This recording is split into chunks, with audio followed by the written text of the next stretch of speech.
on another planet or on the other side. This is Late Night in the Midlands, and I am Michael Vera, and I'd like to welcome all of you, wherever it is you may be around the globe. Folks, this broadcast is coming at you live from the capital city, Columbia, South Carolina, located on the east coast of the United States, where it's gotten a little cooler. That's why I'm a little more bundled here.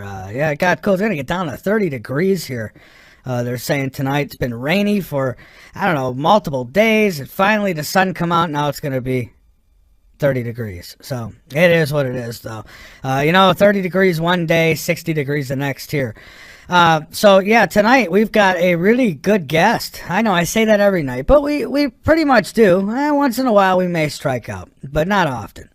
Tonight we're going to be discussing Planet X with David Mead. I don't believe I've had David on the show before. I mean, it's getting to that point now where I've had so many guests. I really have. I've had thousands of guests that through the years that I can't remember all of them anymore, but he's going to join us tonight to talk about Planet X, and it would seem to me like he's saying we should be expecting it in 2017. Now, I know there's some of you out there who will say, yeah, whatever. Well, let's talk about it. Somebody says something like this is coming, I got to at least hear him out, right? So that's what we're going to do tonight, the discussion Planet X here on Late Night in the Midlands. And he's going to be with me to about 11. Then we're going to take our break later. And after the break, I'm going to open up lines. Now, be open up to everybody. But I was telling you all last night about a moron who has wrote what he calls a book and proceeded to trash me in it. Well, apparently that guy's going to be calling in the llast hour tonight, so we'll see how long it lasts. If he starts throwing F-bombs, he'll be gone immediately. I don't know why I'm even entertaining it, except for, they always cry. They get in their little safe places, and they go, he never lets me tell anybody my side of the story. So I'm going to go ahead, and I'm going to see if he wants to go ahead and give his side. But, as always, making accusations, you better be able to back them up. That's all I could say. So that's later, and we'll see how everything goes. But the most important thing, my guest David Mead tonight, Planet X, he actually, he has a real book. So we'll be talking to him tonight about that. Now I've got some news I'd like to get into. Ira was just talking about e-cigarettes. I had seen this article today, and I posted it up on latenightinthemidlands.com. E-cigarettes are leaving young people at risk of nicotine addiction, it says, brain development problems, and mood disorders. The U.S. Surgeon General has warned in a wide-ranging report published today. So they're starting to go after this e-cigarette stuff, and I don't know. For me, I'm a little biased because I don't do any of that. I quit smoking. I just quit. I quit cold turkey. I didn't use an e-cigarette or anything else. I guess you could say I didn't use anything else. Some would say, well, if you smoke anything, anyhow. So yeah, these e-cigarettes. So I did have one once. Somebody had given me one. I think it was Adana actually who sent me one. And I took one puff off it, and I wanted to dig my own grave. That's how nasty it was. So I haven't done it again. Now, some people say there's nothing wrong with it. I don't personally know. I say you're better off doing nothing if you can help it. If you can help it, you're probably better off doing nothing. But I don't know. It depends. Hey, it's your health. You do what you want with it. I'm not one of those people who's gonna put you in a dungeon because of your choices. Your choices are your choices. As long as they don't affect me, I don't care. I'm just telling you what the Surgeon General is saying. America's most senior doctor, they say that e-cigarettes use among young people and young adults is not safe and now a major public health concern. Well, I would like to see the literature on this. I'd like to see the, test results. What have they done? Have they tested this in any way? So that's what I'd like to see. Not that I'm not for it or against it. I personally don't give a damn, to tell you the truth. But there it is. Surgeon General, he's making e-cigarettes his thing now. Is Donald Trump already the president? He's certainly acting like it, isn't he? Isn't it strange seeing somebody who actually wants to roll up their sleeves and get to work? Wow. President-elect Trump has spent the month since his election victory engaging in some distinctly presidential-style behavior, they say, including engaging businesses on behalf of the American people, conducting a bit of foreign policy, and delivering sweeping public addresses, all before he holds the authority of the presidency. With weeks to go until he takes office, Trump's moves have tested the limits of his unofficial powers. Well, he's doing what a president should be doing. I mean, Obama, big ears there. He should be doing this stuff. He should be going and meeting with these companies and trying to save American jobs.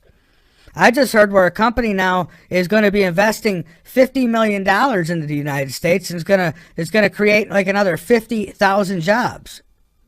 I mean, you know, that's not small change, folks. It's 50,000 people who could get back to work, on top of all the other ones he's already saved. I'm telling you, I see the makings of probably the greatest president in our history. I really do. I hope I'm right. I don't know that yet. I'm just saying I see the makings for it. Doing a really good job. And now there's people out there who will say Donald Trump is a bigot. Donald Trump is... you know, he's this, he's that, he's racist, he's, just a horrible man, right? Then you see this story that comes out here about a black homeless woman who says Trump allowed her to live in Trump Tower rent-free for 8 years. Yeah, for 8 years. She says she was sleeping in she snuck into the Trump Tower. She was sleeping in one of the maid's closets, you know, trying to buy as much time as she can. Well, one of the maids eventually caught her in the closet and called the police. So the police come and tell this woman she needs to leave, not come back, or she'll be arrested. Well, this woman refused to go. So they called Trump, like they would do at any business. They call you, the main person, and ask them if they'd like to press charges. And Trump came down to Trump Tower. Rather than press charges and make things worse for this woman, he gave her an apartment in Trump Tower with a beautiful view. And she's lived there for 8 years. He also makes sure she gets 3 meals a day, and fresh flowers are delivered once a week. I mean, come on. Does this sound like a bigot? The Antichrist to you? I don't know. It just certainly don't to me. But these are the stories that the lamestream, fake-ass media won't share with you because they don't want you to know the truth. I mean, I can't believe anyone would even turn CNN on anymore. I mean, is that really even classified as news? It's not even a comedy channel. I don't know. What would you call it? I don't know. I'd call it suicide news. I mean, that's what you watch that like an hour before you pull the trigger on yourself, I think. Personally, that's how I feel about it. U.S. Steel could rehire 10,000. See what he's doing? See what he's doing for I mean, now the steel company's ready to rehire 10,000 people. So there's another 10,000 jobs. Man. Meanwhile, Obama, what is he doing? Going and playing golf on our dime. Russia is engaging in robot war against ISIS. I seen this today. I thought it was interesting. Now, mind you, the robots don't look like Terminators, but what they do look like is tiny little tanks, and they got machine guns on them.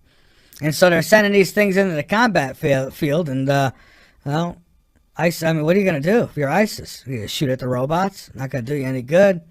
So already a robot war. Scientists are searching for aliens, are looking for Earth-like life forms, and that's a problem. One of the most common criticisms about the search for life is that scientists spend too much time looking for Earth-like life.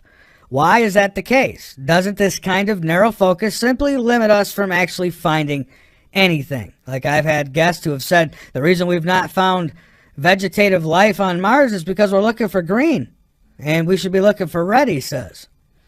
2 researchers spent Monday tackling that question during Searching for Life Across Space and Time, the first of a 2-day workshop about aliens hosted by the National Academies of Science, Engineering, and Medicine. And they made the trip to California to discuss theories behind what scientists should focus on when searching for extraterrestrials and that kind of life on other worlds. And the 2 unintentionally laid out a pretty good case for why those efforts should focus on Earth-like life. But see, here's the thing. You're not going to find... I don't think it's going to be exactly like what you find here on Earth everywhere. I mean, we're finding out even on this planet that there's life in places we never thought could harbor it. So anyways, that's linked up on Late Night in the Midlands. You can go check it out. They say the odds of finding life on a cold gas planet like Neptune is, well, really highly unlikely. Well, you never know, though. You just never know. What if it's robotic life? What if it's like what we're doing now? What if somebody built Terminators and those suckers have left the planet now and they're doing other things? So you never know what you might find. You could get to one of these planets that are supposed to be just horrible and impossible for a human to live on, and you might find one of the Terminators from our past living there. You just, it's worth a look, right?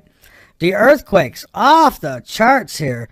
6.5 mag off of the coast of California. Then the Samoan Islands, a 7.7. I mean, this, folks, every day. I just don't talk about it every day. I don't have time to get into the earthquakes every day. Maybe I should make time, because I'm getting at least 2 of these biggies like this every single day. Every day in my email from the USGS, I receive at least 2 of these a day. Every now and then we might skip a day, but for the most part, it's about 2 a day. They say the headlines are like ground rolling. San Andreas wakes. A lot going on, folks, and maybe that will play right in to our topic tonight, Planet X, which we'll be getting to shortly. Alien hunting gets huge boost as artificial intelligence joins search for extraterrestrials. Well, that's probably the best way to do it, right? So here come them Terminators again, so we could put them in some ships, send them out there to look for life, right? So maybe we'll find something like this on another planet. This is my point. Artificial intelligence, that is AI, has joined the hunt for alien life throughout the universe, massively increasing the chances of finding extraterrestrials. Machine learning software,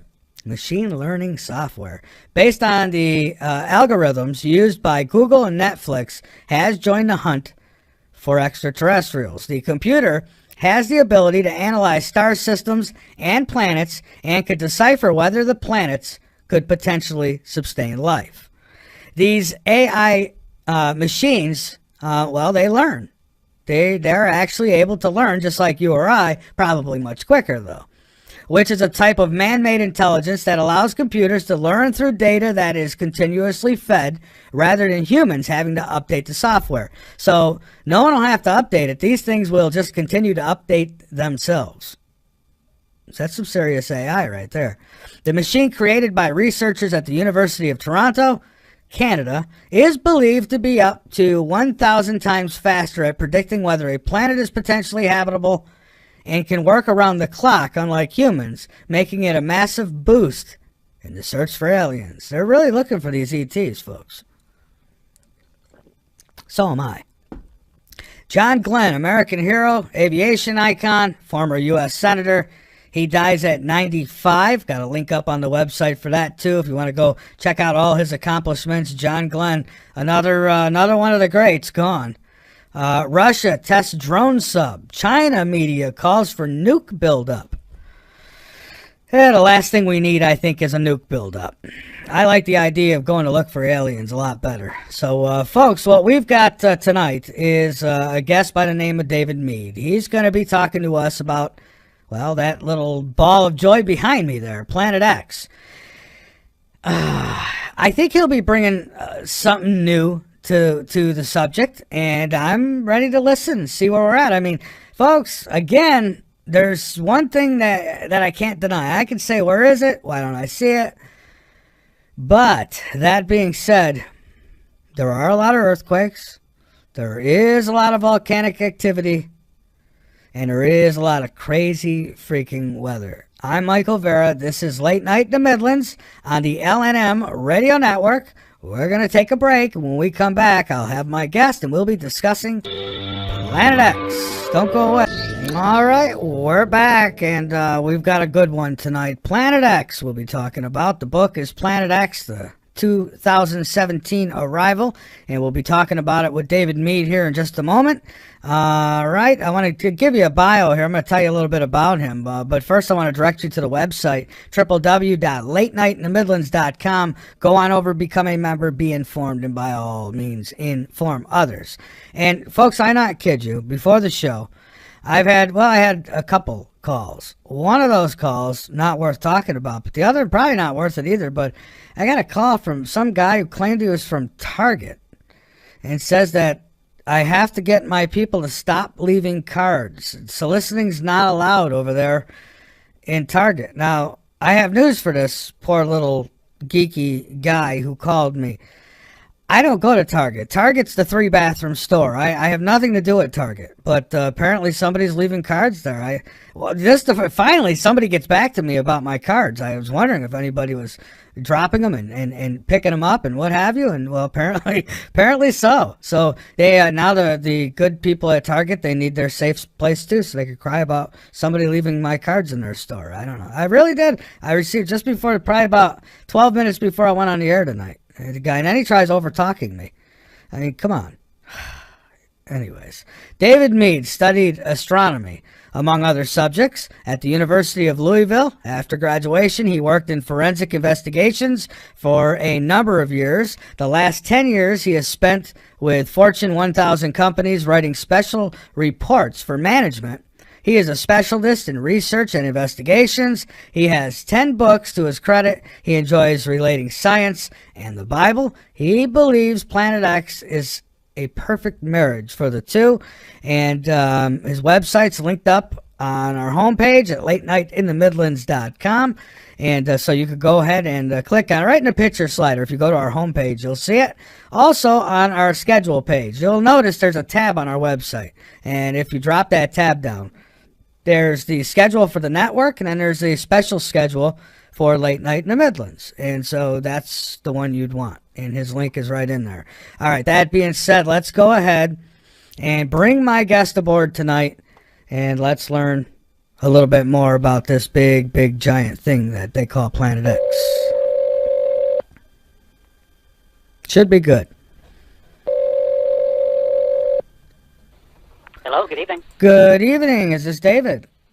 Sure is. Hi, David. This is Michael Vera with Late Night in the Midlands, and I want to welcome you to the show and thank you for taking time out to be with us tonight. Sure, Michael. Good to hear from you. Oh, absolutely. An interesting topic, and I'm looking forward to getting into it. So I guess a place to start tonight would be your background and maybe a little bit into your journey leading up into Planet X. How does somebody get so interested in this that they kind of make it their life's work? Is that right? I mean, has it become something like that? Well, I'm semi-retired, and I've been involved in a service both to the federal government and to some multinational corporations, and I do some forensic consulting. But, I have a pension. I, do forensic consulting. I have a practice with a variety of large law firms. And then I also devote about 25% of my time or attention to this book, to media interviews, I have an audio book, a printed book, an e-book, and I'm constantly updating articles to Planet X News. Of course, as you know, my book is Planet X, the 2017 Arrival by David Mead, and it's in about 10 countries. It's in every edition possible, and so I do devote a good percentage of my time to research. I write a couple of articles a week for Planet X News, and to get to my personal interest in it, it was sparked by my interest in astronomy. I wasn't a major at college, but I did study it, got an A in it, in fact. And I have a first-hand knowledge of the New World Order structure, and I'll get into that in a little bit. Okay. And I think it's very important for anyone who is studying this topic to first understand legends, covers, psyops, how the government intelligence agencies work, think, and operate, and how the geopolitical system is actually structured. And that way they're not going to have a lot of psychological blocks, and they'll have a lot of, I would say, greater understanding of how this entire scenario works. Going back, I received a photo, privy only to a few, from an astronomer friend in France. This had been taken from a multinational telescope on a remote mountain platform. And my interest was picked from that point, and it led me to astounding conclusions. So I guess the best thing to say is it led me, number one, to a review of the deep underground military base construction. That has drastically increased since the 1980s. And, of course, as you know, and I know you've had these interviews with John Moore and others before, yes, the government is seeking protection for its own against coronal mass ejections from the sun, asteroid impacts, catastrophic flooding. And that's the prime reason that the CIA has relocated their domestic division to Colorado, and the NSA has relocated a 1 million square foot database operation to Utah. Now, if I went through all these on a bullet point, talking point basis, and if this were a court case, I would say the circumstantial evidence alone would lead to a finding beyond a reasonable doubt that the Planet X system exists and is inbound. Hundreds of billions of dollars, in fact trillions of dollars, have been invested to protect the elite. I remember back in 2001, Donald Rumsfeld, the day before 9/11, said 2.2 or 3 trillion is missing from the Pentagon budget. Yeah. That's trillion. I don't know if you recall that, but 5 years later, it was 6.5 trillion. So that's all black ops. That's all DUMBs, deep underground military bases. That's what it's got to be. So probably every time the money turns out missing, because it's happened on several occasions, that's probably what they're doing with it then. They're using it for whatever it might be, black op projects, underground bases, that kind of thing. Precisely. Yeah. It's deductive logic. There's nothing else. You cannot money launder money in that range. You can't have it sitting in a bank in the Cayman Islands under a front company. Even the government doesn't have that capability to protect that much. So it had to be spent. And, we had the technology to build these deep underground military bases. Well, back in the 50s, they built the Greenbrier. I'm sure you're familiar with that in West Virginia. It was one of the first ones. And it could house about 1,000 people. It could basically house Congress. So yeah. Since then, though, just to give your readers or listeners a little background on Greenbrier, I think construction began in 1958. It was 113,000 square feet, and it was built 720 feet into the hillside under the West Virginia wing of the Greenbrier. And once completed in 61, it was maintained in readiness by a small group of government employees that worked undercover as Forsyth Associates. And this was a company supposedly hired by the resort for audiovisual support services. So they've got a 25-ton blast door. They've got decontamination chambers. They've got 18 dormitories, 1,100 people they can accommodate. They've got 14,000-gallon diesel fuel storage tanks. They've got a clinic with 12 hospital beds, a lab, pharmacy, ICU, cafeteria, and meeting rooms for the House and Senate and the Governor's Hall and what's called the Mountaineer Room. So this was one of the very first deep underground military bases that was built, and it remained classified until the 1990s when a journalist found out about it. They declassified it. For a while, they even allowed tours. But ever since then, they've proceeded with the same type of construction on a much higher level. You may well know and may have had as a guest Bob Evans. He has a lot of expertise in this area. And starting in the 1980s, they had the technology to, I believe, it was laser technology, a laser machine was patented. They had the ability to drill 7 miles per day, to tunnel 7 miles per day underground. So they were able to build these in 4 or 6 months, build 2 or 3 a year. Ooh, that's a lot of that's a lot of road. 7 miles. Oh, absolutely. A lot of them are built a mile or two underground. They're usually at least 4 cubic, miles in dimension, and they're mostly built out west under plateaus. They're scattered, and they're not generally, of course, built on coast. They're built in mountainous areas and under plateaus in the Midwest and so forth. I'd say Colorado probably has a larger number of these than any other state. And Colorado, that's where the New World Order headquarters basically is going to originate from. Colorado has, the most vast array outside the NSA probably of Craig computers underground of any alphabet agency.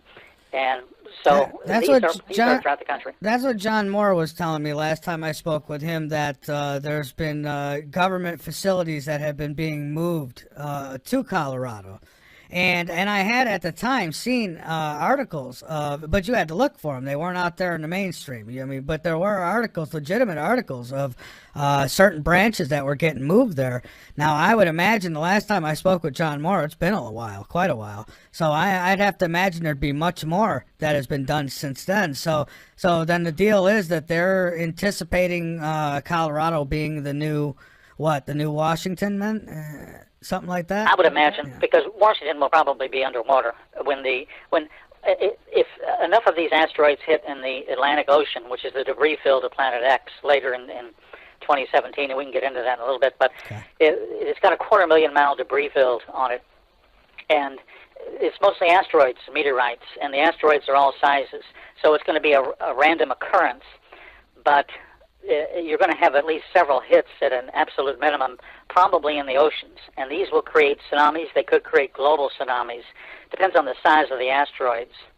And, in fact, I can give you a quick rundown on impact effects by size of near-Earth objects. Okay, and let me add to that really quick. I had a woman on last night who worked in the space programs with NASA. And, of course, for her, she didn't get really out there about too much. She probably can't. But she did say that we could get hit with things that would cause an entire Earth tsunami, like a global flood. So it's possible. Oh, sure. They have a detection program called the Catalina Sky Survey in place, but that's all it is monitoring. All they would do at that point is notify FEMA. In other words, there's no time to take any action. In fact, there's no current technology to deflect a large asteroid on short notice heading towards the Earth. It just simply doesn't exist.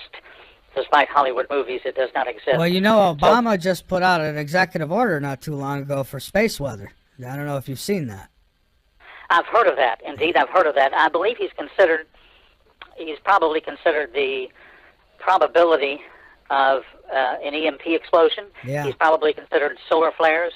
And solar flares will be one of the calling cards of Planet X. So he's probably considered all these factors in doing that particular executive order. I mean, these people are not stupid, but they're very covert. They're very deceptive. And that's why you have to read through what they've done. And you have to ask yourself, like you just did, why? Why did he issue that executive order? Why? Well, let's take a look. Why was a planetary protection exercise to prepare for a potential asteroid strike? Why did it just take place October 25th in El Segundo, California, according to the New York Times?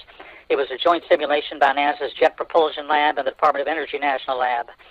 And they basically said it was to prepare for a potential asteroid strike.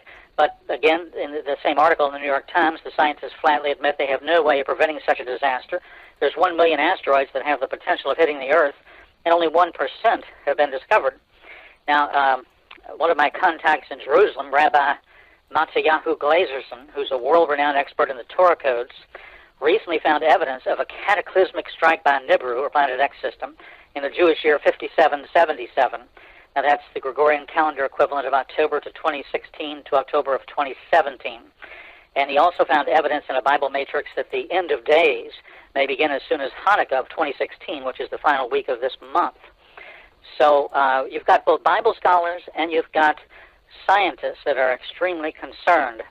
Now, the average American, I think, not your listener, but the average American is under such mind control by about 50 hours of television every week. that you know what I'm saying? I do. I absolutely. Go ahead. Anyway, here, that's just a joke, but it's the truth. Here are the impact effects by size of near-Earth objects. Let me give you a quick rundown of bullet points, talking points. 75 meters would be equivalent to 100 megatons, and if it hits the ground, it creates a 1.5-kilometer crater. If it airbursts, it could destroy an area the size of cities such as Washington or Moscow. Then you go to 160 meters, that's 1,000 megatons. An ocean impact would produce a significant tsunami, capable, for example, of destroying the East Coast. A land impact would destroy a city the size of Tokyo. Go up to 350 meters, that's 10,000 megatons. That would destroy an area the size of a small state such as Delaware. You go to 700 meters, that's 100,000 megatons. That strike would destroy a state such as Virginia. If it hit the ocean, it would produce a 1,000-foot-high tsunami. 1.7 kilometers, that's 1 million megatons. That would raise enough dust to affect climates and freeze crops. An ocean impact would create probably a global tsunami. It would totally destroy the ozone layer, and it would probably destroy a country from the crater the size of France. 3 kilometers, 10 million megatons. You'd have widespread global fires. Worldwide volcanoes would be triggered. It would destroy a large nation such as, I would say, Mexico or India. And if you go up to 7 kilometers, that's 100 million megatons. That's probable mass extinction. That strike would destroy with its crater alone an entire continent. And just to give your listeners a standard or metric, a megaton is the explosive power of TNT. The Hiroshima bomb was only 15 kilotons. So anyway, Rabbi Glazerson has now pinpointed the year to 2017. My book agrees and actually pinpoints the month, Planet X, the 2017 arrival. So I would say both scientists and Bible scholars recognize the inevitability of Nibiru. It is imminent. So 2017, obviously, knocking on our doorstep right now. So what most people will ask is, well, where is it? Why can't I see it? When can I see it?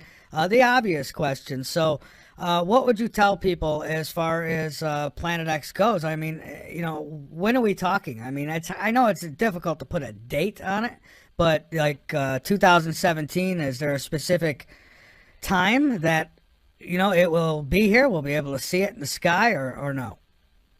Yes, absolutely. And okay. If Isaac Newton were alive today, he probably would be using if Sir Isaac Newton was alive, he would probably be using stellarium, you know, an astronomical program such as that, to determine the arrival date of Planet X. And I say that because it's in the book of Revelation. The Catholics call it the Apocalypse, the very final book of the Bible.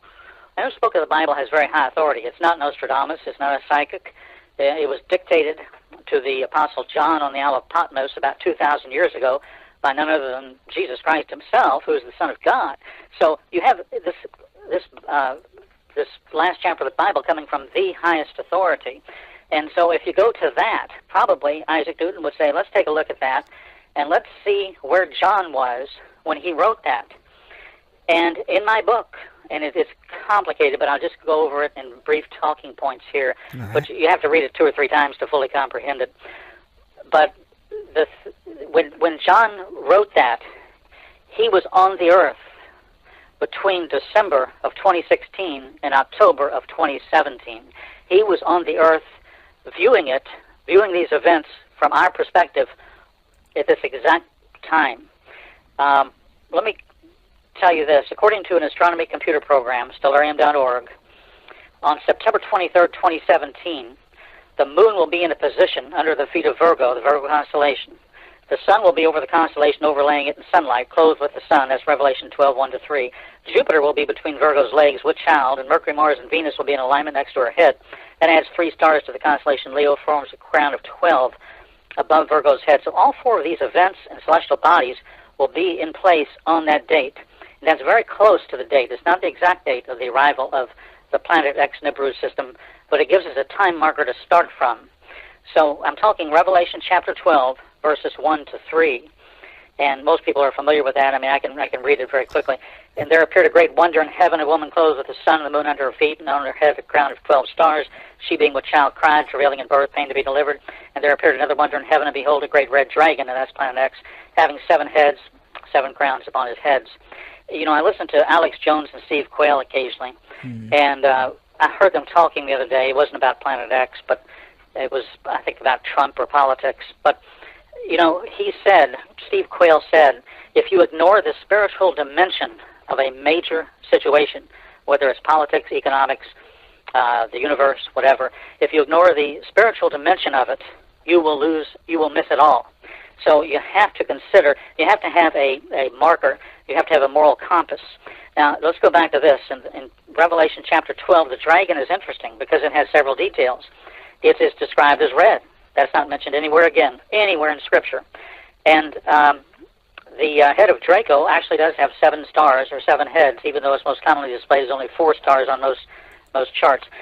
These initial 3 verses are a literal sight.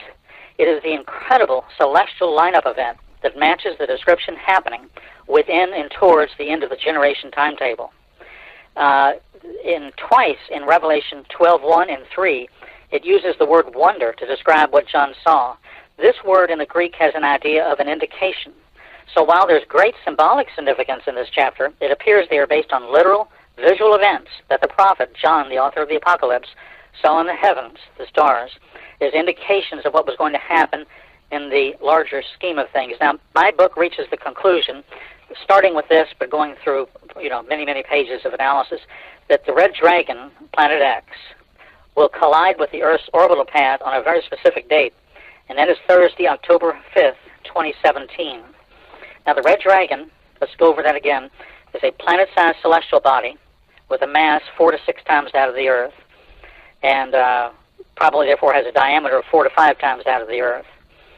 If you look at Revelation 8, it names it Wormwood. Now, Dr. Robert Harrington, who was supervisory astronomer for the U.S. Naval Observatory, in 1992 announced that Pluto was much too small to explain the variances in the orbits of Uranus and Neptune, and he first postulated the existence of Planet X, which again I refer to as the red dragon from its biblical reference in Revelation 12, verse 3. I see. In 1992, a press release from NASA stated unexplained deviations in the orbits of these 2 planets point to a larger outer solar system body of 4 to 8 Earth masses. So the red dragon travels in a highly eccentric, sometimes erratic, elliptical orbit around the sun. It travels a roughly cigar-shaped path from the inner solar system to outside the orbit of the outermost planet of this solar system. Now, the red dragon appears shortly after the September 23rd, 2017 celestial sign of the woman, the constellation Virgo. And you can use stellarium, and you can go back 4,000 years, and you can go ahead, you can go back almost 6,000 years, and you can go forward 1,000 years. And you will never find all of the attributes of this matrix occurring again. The last time it appeared was that this Revelation 12 sign appeared in the sky was 3,915 BC, almost around the time, according to the Bible, of the first 5 books of the Bible. Let me ask this then, because this has come up before when we've talked about Planet X, and as far as the Bible is concerned, I was going to ask you what the Bible says about it, but you're certainly informing me pretty well there. But I'll have to, the next question would be, how do we know that? Okay, so this stuff happened, and they're describing what happened, but how do we know that it's happened before and it's not going to actually come again? Like somebody had suggested maybe Jupiter and its moons were Planet X in the past, and now it's got caught in an orbit or something. So how do we know that it's actually coming around again, basically? Well, I've seen photos of the system. I know an individual codenamed Arizona who has viewed it through the Hubble. I have personal knowledge of it. Okay. And I would say in terms of circumstantial evidence, I mean, just look at the volcanic activity, look at the earthquakes of the last 2 days. Everything is increasing exponentially. Well, I'll tell you this, David, I can't argue with you there. I was just telling the listeners at the beginning of the show that the earthquakes, the volcanic activity, the weather, I don't see how anyone can make an argument as far as that stuff goes. So something's definitely causing it. So believe me, I'm not one who throws stones at these things. I just, I like to get all the details I possibly can. Right. Well, a prominent astronomer who dedicated his life to the discovery of Planet X, Dr. Harrington, was removed immediately before he could make a public disclosure in the early 1990s. He was, in effect, assassinated. And this has happened to another scientist at the South Pole in 2001, and he was poisoned. And these people are eliminated if they pose a real threat. So if you're a professional astronomer, full-time, and you're about to make a public disclosure of this scenario, your life is probably in a measure of danger. These people are very dangerous that rule the current geopolitical system, the New World Order, and so forth. And they control the mainstream media.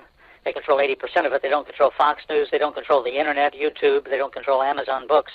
But they do control the mainstream media, which 80% of the population watches. So that's why 80% of the population is going to be totally blindsided. But let's get back to your question. It cannot be seen right now because it is a red or brown dwarf star. A red dwarf star, for example, is a small and relatively cool star on the main sequence of K or M spectral type. And they range from a mass of maybe 5 to 8% of the size of our sun, usually have a surface temperature of less than 4,000. Now, red dwarfs are by far the most common type of star in the Milky Way, and because of their low luminosity, they cannot easily be observed. You have to observe them in the infrared range, and you have to observe Planet X it's approaching from about 30 degrees south of the ecliptic, so it can best be viewed from one of the professional observatories on the mountains of Chile. It can best be viewed from the South Pole Observatory, which of course is government, and it can best be viewed by infrared satellites that are in orbit and photographing the sky. And the public, of course, has no access to any of these. Now, there have been some random photos of Planet X that I've seen movies and still photos of what's been, let's say, smuggled out of professional observatories. The public has probably not seen most of those, but the public has seen some photographs that are quite real, simply by random chance.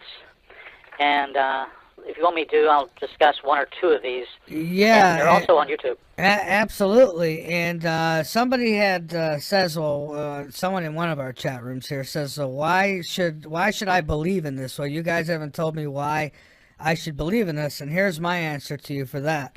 There is no reason why you should believe in it. You either do or you don't. It's that simple. And if you think there's a possibility, prepare. If you don't, then don't. You'll be one of the casualties if it does happen. I mean, it's that simple. I mean, no, I mean, right? I mean, nobody's twisting no arms here to believe in this stuff. You're doing what? Giving a message to the people, and if they want to believe it, fine. If not, I mean, they could do their own research on this as well, right? But in defense, a little bit it is hard for the average person to research this kind of thing because there's so much disinformation out there. But bottom line is, you could believe it if you want. Nobody's telling you have to, right? Right. When I worked at the Pentagon, there was an office just down the hall from me that was 30 times as big as my office, and the particular office in which I worked. And their only purpose was disinformation and deception. And they're experts in it. Army intelligence are experts, and so is the CIA, and so is the National Reconnaissance Organization. So, if you have to, I would tell a reader, or a listener rather, to you buy a good book on intelligence gathering and how to sift human and signal and image intelligence, the real from the false. And you have to learn how to think.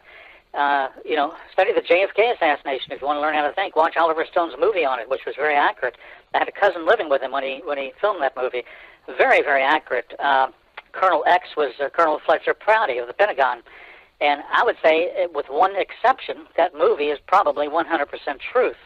The one thing he did not disclose in the movie was he did disclose that there was a strategic mid-level, not top-level, but mid-level element in the CIA, in the Far East Division, or one division, let's say, which probably coordinated everything, and then everybody else was simply on a need-to-know basis. Now, who, though, started it? Who triggered it? Who had the real motive, means, and opportunity? That's the one thing the movie missed. I think Oliver Stone probably knows everything. He knows the answer. But Hollywood being Hollywood, and that's all I can say about it right now in public, but Hollywood being Hollywood, if you want to just think about that for 5 or 10 minutes, he probably could not disclose the actual originator or who triggered the conversation with the chief of counterintelligence at the CIA, who was basically the point man. Again, you have to think like this. It's Alice in Wonderland, you know? It is. And folks, I'll take your questions in the chat room shortly. I'll take calls shortly. Give me at least another 15, 20 minutes here, and maybe we'll take some calls. But right now, I want to get, the guest has information to share, and I want to hear it. So, and we don't want to get pushed ahead. So, but yeah, go ahead, David. Let me tell you something that you've probably never heard before from any other guest about Planet X. It'll take me about 2 minutes. Okay. And this will help your readers that have these psychological self-defenses. This will help them think through and understand legends, covers, and it gives us some intelligence training. So let me just talk about this. One stumbling block that some people have in their Planet X research is that they are unable to comprehend how the government could cover up such an object.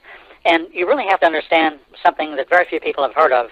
It's called the Committee of 300. It's the governing body of the New World Order, to understand why and how the cover-up takes place.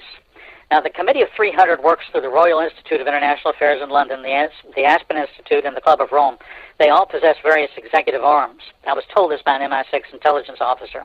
Now, these arms also include the Council on Foreign Relations, from which the U.S. Secretary of State draws their strategies almost entirely.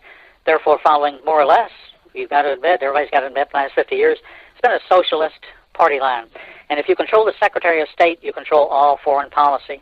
Now, the Constitution, of course, is immutable, but the so-called progressives or socialists interpret it flexibly. Therefore, the President can declare war without going through a 5-step constitutional required process. All he needs is a, quote, vote from the UN. So let's go back. Woodrow Wilson, he was a major leftist under whom the Federal Reserve was established. And before the Reserve and the graduated income tax, we had a $5 billion surplus through trade tariffs. Donald Trump knows this. Donald Trump knows everything. Both the Reserve and the income tax saw to it that the extreme opposite would occur. However, in leaving office, Wilson spoke a veiled statement acknowledging the presence of the Committee of 300. He said, and I'm quoting, "Some of the biggest men in the United States in the field of commerce and manufacturing are afraid of somebody, are afraid of something. They know that there is a power somewhere so organized, so subtle, so watchful, so interlocked, so pervasive, that they'd better not speak above their breath when they speak in condemnation of it." Now, the power Wilson was talking about is the Committee of 300, and Wilson knew he dare not mention it by name. When Mikhail Gorbachev, for example, announced in the United States a while back that he was forming a foundation or had just formed one, CNN was filming it, and guess what? Gorbachev plainly stated, "We have the approval of the Committee of 300." Now, that transcript was requested and was never acknowledged. But he had been at the very top of the elite's power structure. He knew it.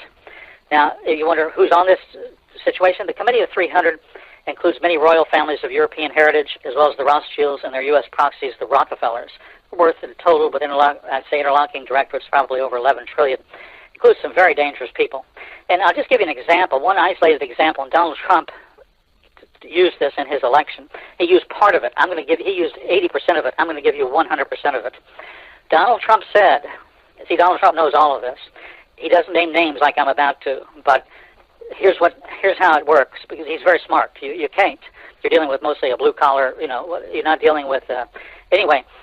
So what happened, in one specific example of how subtle this is, but how insidious it is David Rockefeller of the Trilateral Commission, and of one of the founders of the Council on Foreign Relations, and one of the main American participants and members of the steering committee of the Bilderbergers. And these are all arms of the executive arms of the Council of 300. He invited Bill Clinton in 1991 to a Bilderberg meeting. And 1 year later, Bill Clinton was president.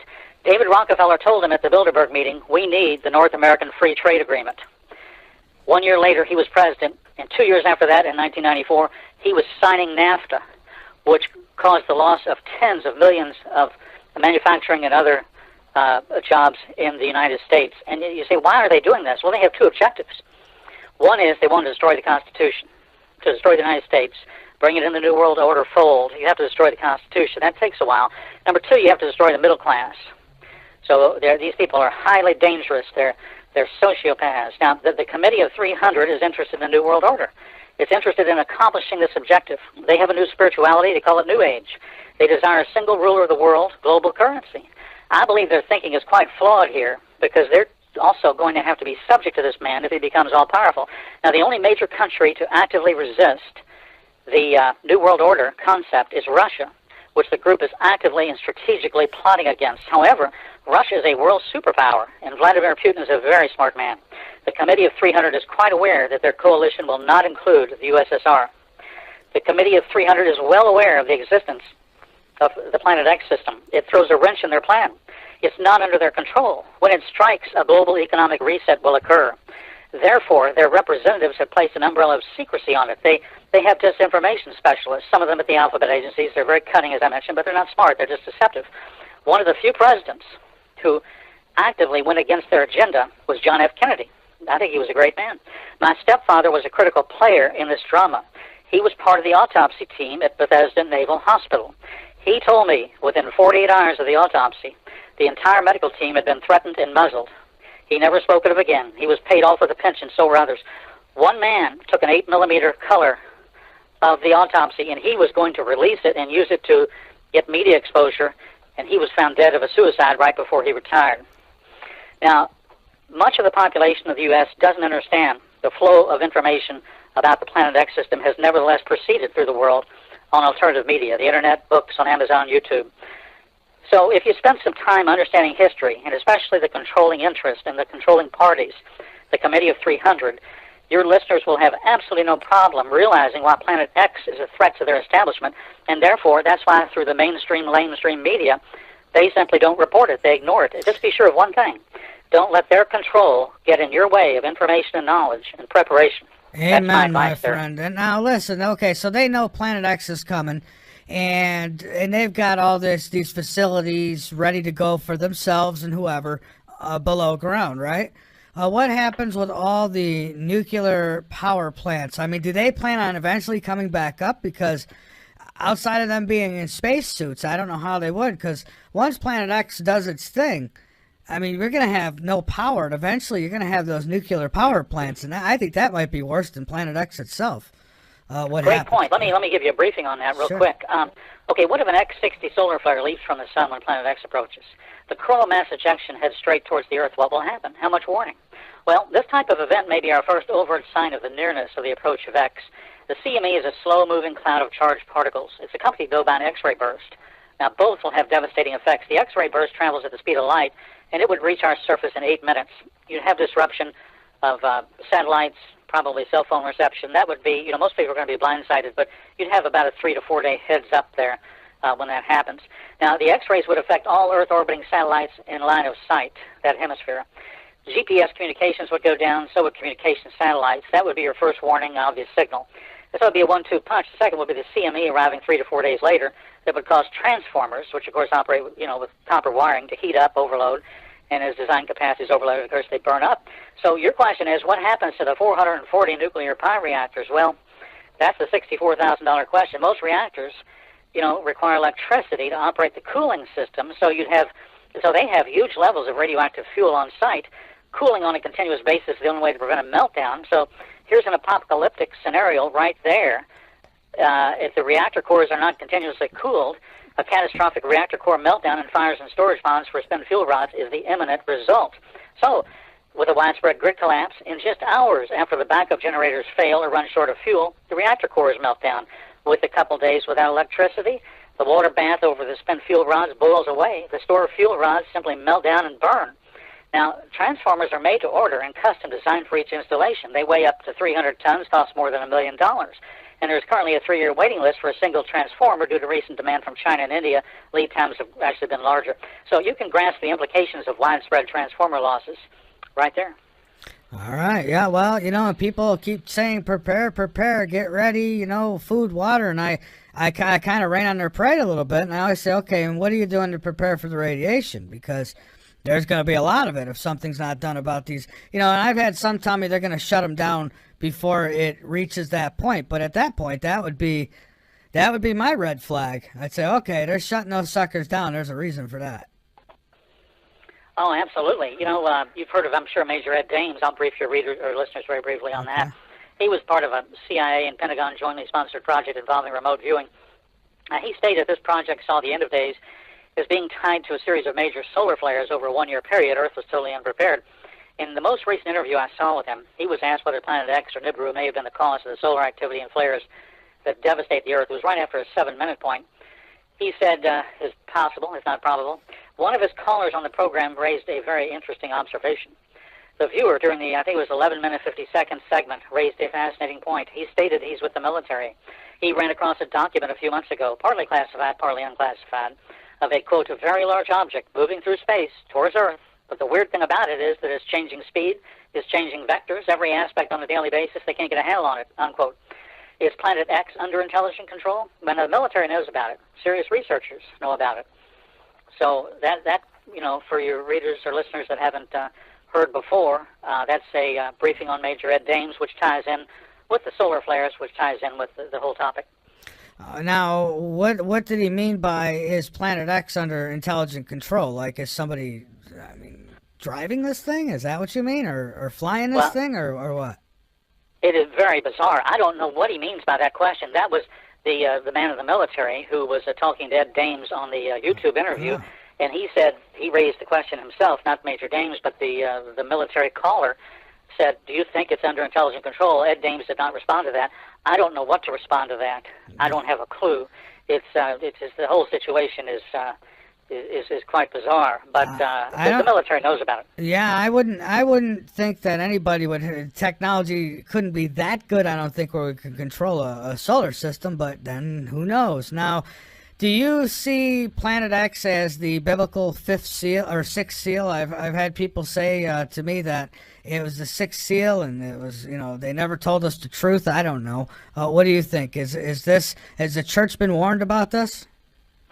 Right. Well, I spoke with one of the largest Catholic radio channels a couple months ago, Tradcat Night, and they're familiar with it. And, well, the Vatican, let me talk about the Vatican a little bit. But let me first of all mention the sixth seal. The sixth seal, to sum up, in the sixth seal, the Scripture says there's a great earthquake, the sun became black as sackcloth of hair, and the moon became as blood. And notice, while the moon is blood red, this effect could be caused by the infrared light of a red dwarf star. But the Vatican is highly into this. It's in a very strange business. It owns a large binocular telescope in Arizona on Mount Graham. Again, why are these people spending billions of dollars? It's a near-infrared telescope. Isn't that strange? The cover story is that they're looking for, quote, extrasolar planets and advanced alien intelligence. The instrument is chilled to minus 351 Fahrenheit to allow it to conduct near-infrared observations, the only way you can see Planet X system. Planet X is, just to rebrief, it's a dwarf star, a binary twin to our sun, and can best be observed in the spectrum. So why, here's a big question, why all of this interest by the Vatican? What are they really interested in? So it was reported some years ago by Father Malachi, who's a Vatican insider, that he knew about an inbound planet which would cause the destruction of millions of people. He said it would look like a red cross in the sky when it appeared. He indicated it would appear between 2015 and 2025. He said the exact date is a secret hidden in the archives of the Vatican. They have one of the most amazing libraries in the world, other than the one in London. Father Malachi was a professor of paleontology at the Pontifical Biblical Institute, and he has criticized the Vatican for not releasing the full content of what's called the Third Secret of Fatima. The presumption is the Vatican doesn't want Catholics, a billion Catholics, to know the facts about wormwood, which is the Bible term for Planet X or Nibiru. Now, in an interview, I think, with Art Bell on national radio, Father Martin was asked why the Vatican was so deeply involved. He responded, because the mentality amongst those who are at the highest levels of Vatican administration and geopolitics know what's going on in space. They know what's approaching us. And another Vatican insider has stated that the Graham Observatory in Arizona is used to study anomalous celestial bodies approaching the Earth, and he compared it to what the CIA did with one of its secret eyes known as the twin to Hubble. It's called Skyhoe 12 or Keyhoe 12. And he stated that during an Alaskan radio telescope monitoring of a deep space probe called Silo, a photograph had been taken of a huge planet moving closer inbound to our system. That was way back in the mid-'90s. He was told the information was classified above top secret.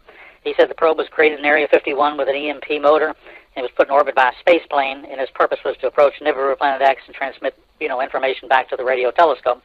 So the bottom line is the Vatican has a secret intelligence agency, the SIV. Stands for Servizio Informazionale del Vaticano, the information service of the Vatican. The fact is the Vatican's telescope and its twin are mounted at the focus points of the LBT's two giant 27.6-foot diameter telescope mirrors. Each instrument is cooled to minus 351 Fahrenheit to observe near-infrared. So the question is, what do you think that they are looking for? Well, exactly. And I got to say, there is so much. People can make good arguments, I guess, on both sides of the aisle. And me, personally, I don't want to argue about it. I just want to learn what I can. And this way, if this does happen, if it does show up in the sky, at least I'll know what the hell I'm seeing, I guess, for a brief second anyways, till it kills me. But so should we be looking for pole shifts? Are we going through something like that? Somebody's told me that the poles are shifting, but I don't know. Is the planet tilting? What's going on? Right. The magnetic poles have been shifting for years. They're shifting towards Siberia at the rate of 40, 50 miles a year. Now, but when Planet X approaches, you'll have a physical pole shift. I don't know how many degrees it'll be. Some people say it'll be 20 to 30 degrees. I know the fellow codenamed Arizona said he was told by CIA people that the pole shift will take place in 30 minutes. I don't know that. But when that happens, again, you'll have global tsunamis and volcanic activity triggered absolutely everywhere. And, that's what's going to happen. I think you've got to be concerned probably about location to a certain extent. It's safe to be 50 to 100 miles away from all coast. You don't want to be near the Madrid fault line. You don't want to, of course, be in California. Florida is not a safe location. If you live there, you need to have a bug-out plan at least a week prior. John MORE, the radio show host, whom I think you know and maybe have interviewed a couple times, he's up in the Ozarks, very safe up there. And he's interviewed a number of Navy personnel, and they've all been told there's going to be a rising ocean, live at least 100 miles inland. They were never told why, but this is why. And these are top Navy brass that had continuity of government, classifications that were given this level of debriefing when they left the service. So I would say that, if people ask why is Planet X not yet visible, why has no one ever seen it to this day, well, they have. They have. I've seen it. And how can people see it now? Is there a program or something that people could use to view? Well, there is a couple good videos on YouTube, only two that I've really been able to find that are absolutely verifiable. There's also a program. And let me see if I can find a note or two on it. Yeah, like where people can actually search space, whether it be through Google or something, and actually pinpoint this thing and maybe do their own research on it, each day seeing how much it's moved and that kind of thing. I think that would be great if we could do that. Now, I know at one point there was a big blackout with Google Sky, and well, some said it was because they were hiding Planet X. Others say it was just part of the glitch or whatever, but I don't think it's blocked anymore from what I'm being told. So maybe there's a way to look out in space and actually see this thing. Yeah, the areas of the Dragon anomaly, if you want to call it that, have been covered or patched by Google Sky in the past. One of the ways to actually see what's behind this patched out area is to use SkyView by NASA. Now, SkyView is a virtual observatory on the net, and it generates images of any part of the sky from wavelengths of all regimes from radio to gamma, depending on filters. And when one views these images in various filters, you can see the actual color of this anomaly in Virgo is red. And it does look very menacing, as it appears to have a face like a dragon with two profound eyes. It's very intriguing and quite strange. I'll provide very briefly the right ascension and declination. And here it is. I'll speak slowly. Okay. So just cut and paste this coordinate as follows. 13 hours, 50 minutes, 44 seconds. And the declination is -8, 13 minutes, 59.7 seconds. So right ascension is the celestial equivalent of longitude, how far east or west. The starting point is, of course, the Royal Greenwich Observatory in London. Greenwich is at 0 degrees. With 24 hours in the full 360 of sky, each hour corresponds to 15 degrees of angular distance. In light degrees, each hour is split into 60 minutes, each minute into 60 seconds. In the sky, latitude is called declination, and by convention, the celestial equator has a declination of 0 degrees. North and south are marked with plus and minus, and they're marked into smaller units called minutes of arc and seconds of arc.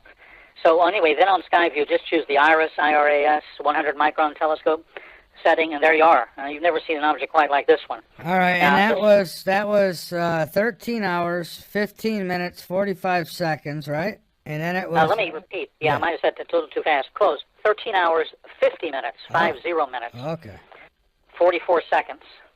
And the second coordinate is -8, 13 minutes, and 59.7 seconds. Okay. All right.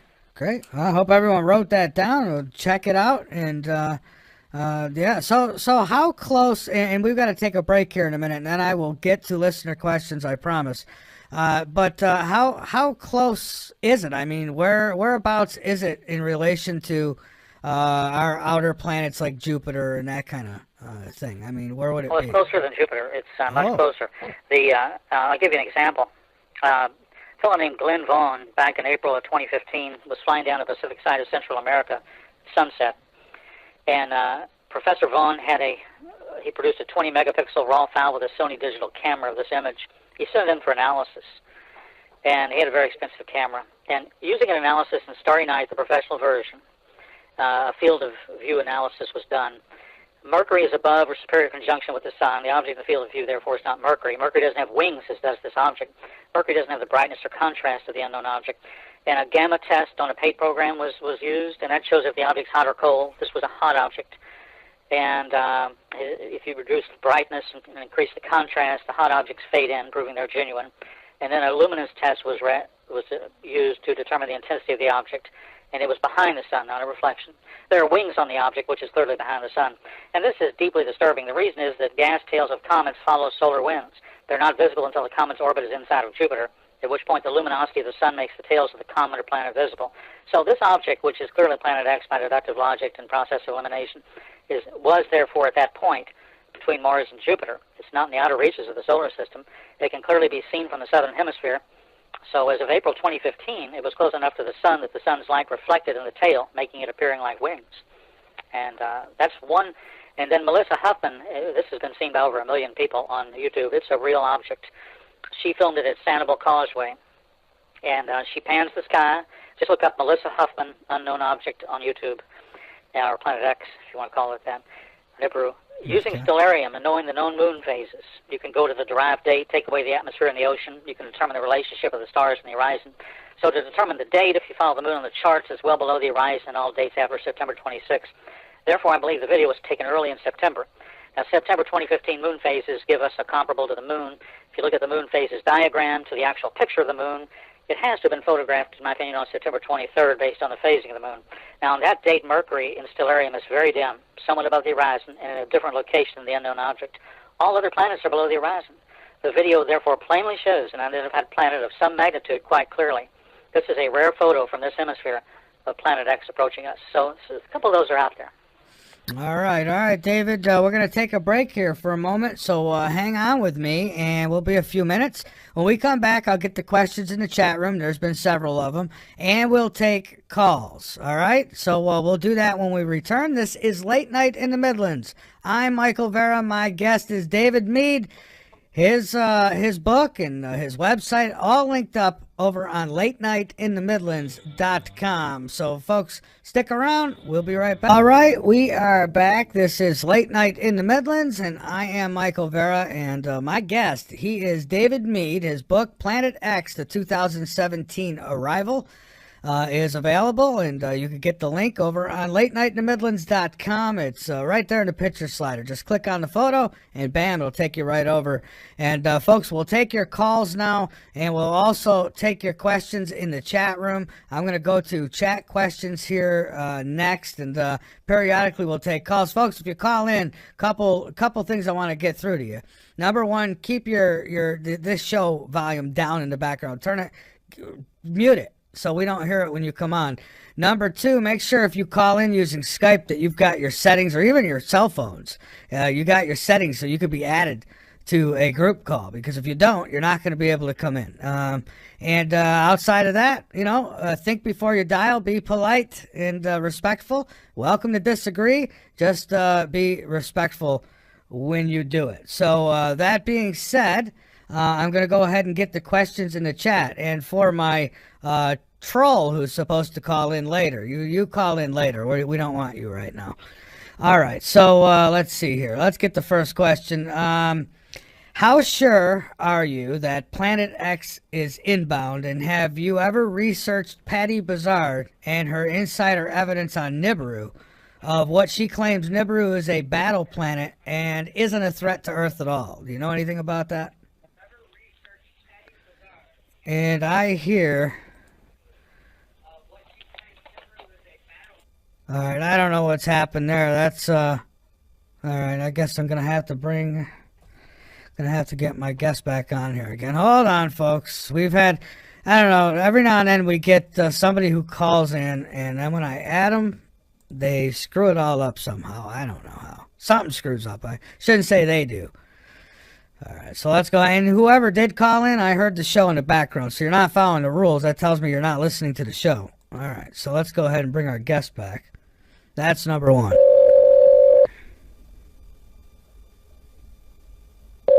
Hello? Hello. We lost you there. Sorry about that.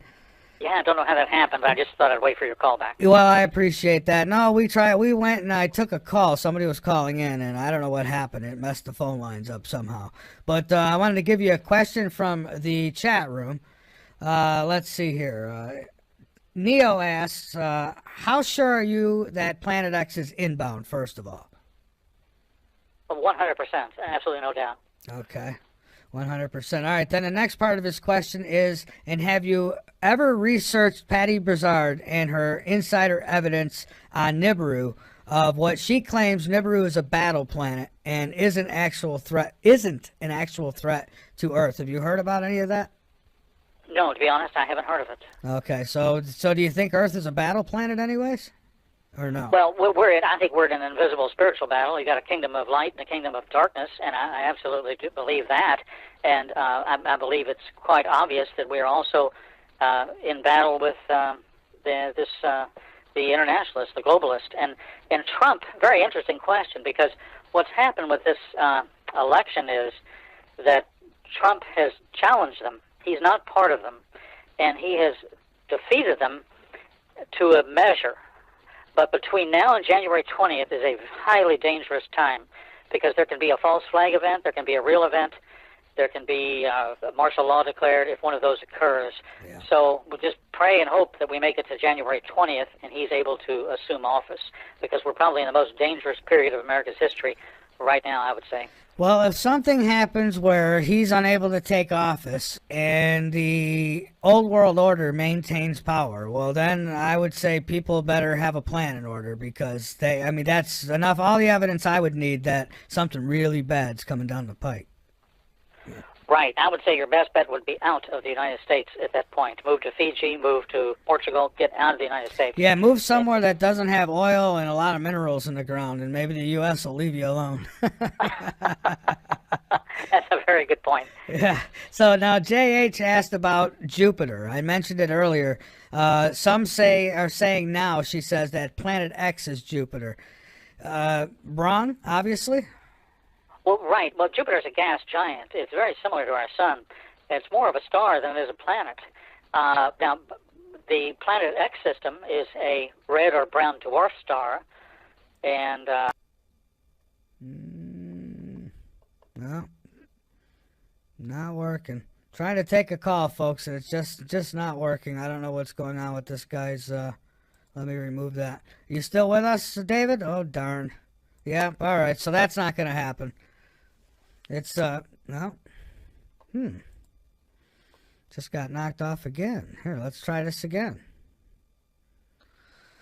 Yeah, that's, caller, I think that's on you. I don't think that you could be added to group calls or what have you, so I'm not going to try to take your call again, because it's messing us up. Here, let's see. Yeah, that's the right one. No? Oh, boy. All right, well, let's do it another way. Let's see. Maybe that's the intention.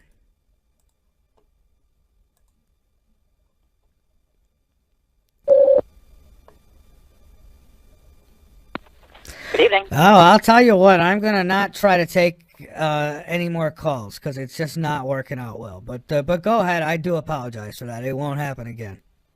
Oh, sure. Basically, I was just saying that the system consists of a dark star, smaller than our sun, 7 orbiting bodies, some smaller than our moon, a couple of them larger than our Earth. The dark star is called Nemesis, our planet X. The blue planet is called the blue Kachina in history, and the planet that's larger than the Earth that's orbiting the dark star is called Nibiru. It's also known as the planet of the crossing or the destroyer. There's another object, a gas giant. Some refer to it as Helion. And the Bible refers to the system as wormwood and also as the red dragon. And the former term is from the 6th seal section of Revelation. The latter is from Revelation chapter 12. So that's it. It's been discovered, tracked, and probed by scientists for the government. And those scientists who got too close to the truth, such as Harrington, were eliminated. And there are paid disinformants and trolls who try their best to debunk the topic on the Internet. And on the other hand, you have those making wild claims, such as about the system actually having inhabitants. This is all designed to keep the public confused. Okay. All right. And well, yeah, and they do a good job of that. Now, speaking of Jupiter, with all its moons, some say that, it could have been its own sun if it had ignited.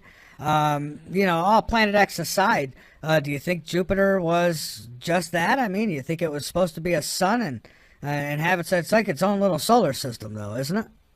Right. It has, I believe, over 60 moons. And the dangerous thing about Jupiter, the area between Jupiter and Mars, is you have the asteroid belt. And as Planet X has passed through there, it's going to pick up even more debris in its debris field. And if it passes within 20-25 million miles of the Earth at its perihelion with our sun, you'll have anywhere from 4 to 8 weeks of major impact damage, and the traditional sources of funding, just have developed absolutely zero space defenses. So you'll have ground shock. You'll have a global catastrophe. The infrastructure will take a big hit from large impact, and the impact tsunami could produce a mile-high wave front that could travel up to 100 miles or more inland. And if you compare it to smaller instances, you have back in 1908 a huge explosion occurred above Tunguska, Siberia, and the cause was not a malfunctioning alien star cruiser, but it was a small asteroid or comet. And the blast had hundreds of times the force of the Hiroshima bomb. It devastated an area of several hundred square miles. If the explosion had occurred above London or Paris, the city would no longer exist. And they have determined, a researcher at the Sandia National Laboratory in New Mexico recently concluded the Tunguska object was only 30 meters across. Wow. Wow. All right. Well, we've got another question here. We actually got several of them. This one is from Mike, and he asks if you are familiar with bases within the mountains of western North Carolina. No, to be honest, I have not heard of that. It's possible. I don't have any doubt they're in almost every state. I believe there's over 130 of them in the United States. There's more than 1,400 deep underground military bases in the world. Norway has a huge one. Russia, Moscow, has major ones built into the side of mountains. China has ones capable of storing entire nuclear submarines and aircraft. So they're throughout the world. Okay, and Garrett has a question. He says, hello, first of all, David. And he asks, in your opinion, does the coming of Planet X in the near future mean a forced disclosure by Putin or Trump soon? Well, that's a very good question. I believe you've got two relatively honest people there. Surprisingly, Russia is much more open about this subject than the United States. Again, it's not part of this New World Order complex. You know why? Because their citizens don't have guns. Well, that's another reason. Yeah, and they can protect their citizens. They can protect 50% of their population. You've got 0% of the population. All you've got in the United States protected is the elite, the Congress. That's it. Yeah, that is it. And, you know, I don't know if they think that getting under the ground, I mean, really, how do you plan for something like this? So you do your best research if you're the government. You build these facilities under the ground. And I guess they think that they're going to survive. But, you know, I don't know, something like this, it tells me that this earth could be twisted and squished and pulled. And I don't know as though your chances are very good being within the earth either. I think right. I think tectonic plates will shift. I think 90% of these dumbs will prove faulty. Will prove death traps. Yeah, I would take my chances above ground, I think, first. Even with the radiation, the meteor rocks, and all the other good stuff that would come, it'd be better than being buried alive, I think. Right. And when a coronal mass ejection hits, the temperature will go to 130, 140 degrees. That's survivable. Yeah, I agree with you. All right. Next question here. Will the Anunnaki be on Planet X? So will there be this ET race coming with this system? Well, no, that's a myth, in my opinion. I mean, other people may believe it, and I respect their opinions, but I believe that's part of a ancient Sumerian myth. I don't believe there's actually any. It's not habitable. Okay, and then there's a follow-up with that. It says, now, he does not know about Nibiru and the Anunnaki, right? Well, you did mention Nibiru, but you said the Anunnaki, no. He says, going to destroy the Bible view if he does. So this is from a member in one of the other rooms, and so he's kind of challenging you on the whole Bible part of it. So in the Bible, does it talk about these Anunnaki coming with wormwood or what have you? No, not in the Judeo-Christian Bible. I hear there are other versions that are not the Bible per se, and maybe they talk about it. I don't know. But what I consider to be the real and valid Bible of the last 6,000 years, they don't. It isn't covered. Intelligent life on other planets is not mentioned. Okay. Another question here. Mentioning the up and down speed of the observed planet, does that suggest it to be an artificial planet created by ETs, or possible, again, the battle planets come up? So could there be, I guess in this system, could what's called Planet X or Nibiru, could it be kind of like I don't know, like the Death Star from Star Wars or something, and they're traveling? Well, that's a mystery, inside an enigma within a riddle. I don't know the answer to that. I don't know why the vectors are changing. That is so strange. I don't know. Yeah, I mean, how could anyone know? I mean, unless they're getting direct radio signals from them. I mean, but and something tells me they're not using radios. All right, another question here. Do you believe the government is, well, there was until somebody, okay, we got questions coming in like crazy here. All right, so do you believe the government is hiding it from us? Do you think a Fresnel lens could be used for it? Well, yes, the government's definitely hiding it, but do you think there's a lens, special lens that could be used to see it in real time? Well, you'd need to buy probably a $36,000 Meade 20-inch telescope to even have a chance of seeing it. It's unreachable for the average person. It's just not really feasible, particularly from this hemisphere.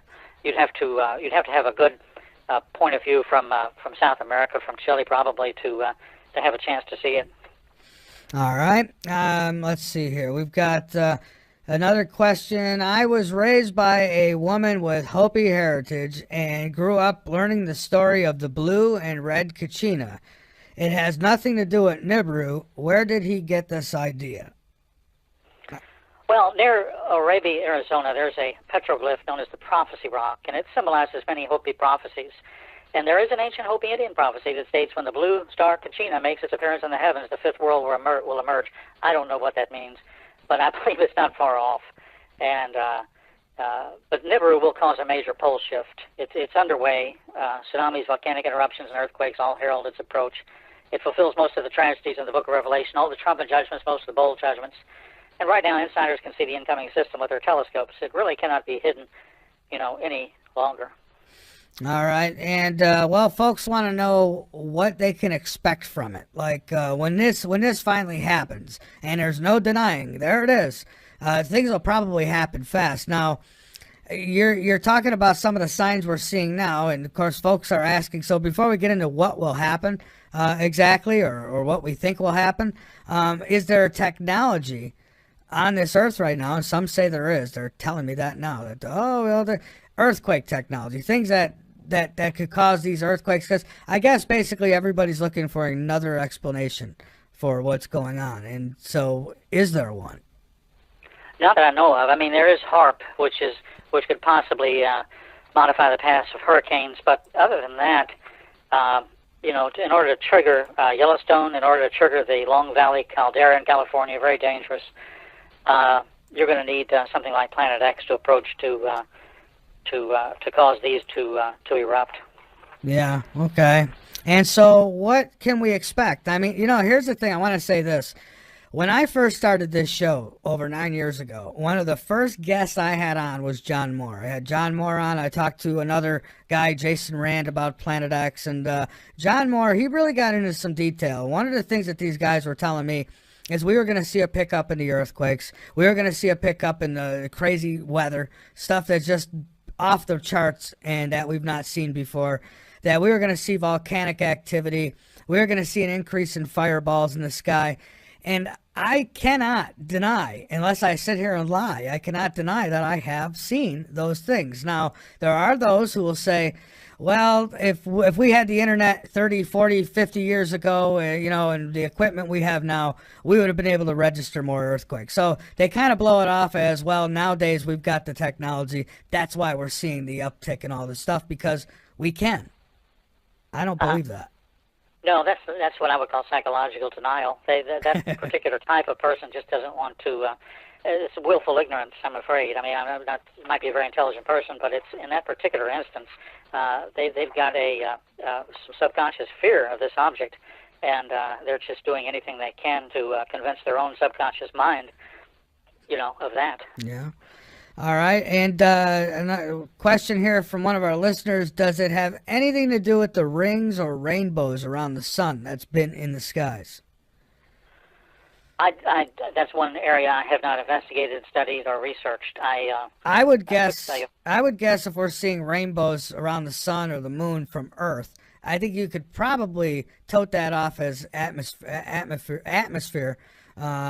causing that, right? I would think, because of the water in the atmosphere. That's something in the upper atmosphere. It's not. Yeah, absolutely. Yeah, that's what I would think. Okay. Well, listen, what I'd like to do, I know we've only got you till 11, so what I would like to do is give you the floor to get out anything else that you'd like, and I thank you for joining me here, and I hope we could do this again soon. I mean, there's just so much more that needs to be talked about this. Right. I guess I could, to recap a few different things. Let's see. So my book, Planet X 2017 Arrival, just to summarize or synopsize, it's about the preeminent events of this century. And the amazing thing about this is that in the book, I find that the Book of Revelation provides a very precise astronomical time marker to this event, the appearance of Planet X. And this appearance precedes the biblical sixth seal by just a matter of weeks. The book, chapter by chapter, goes into the scientific basis for the event, its precise timing. It explains what will happen afterwards, and it explains how the object, some call Nibiru, some call Planet X, will create the very environment from which events of biblical magnitude transpire. What's unique about it is it combines all forms of intelligence. Planet X is a cryptogram. This book contains the keys necessary to decode it, and when it's all considered together, it fits together like a watch.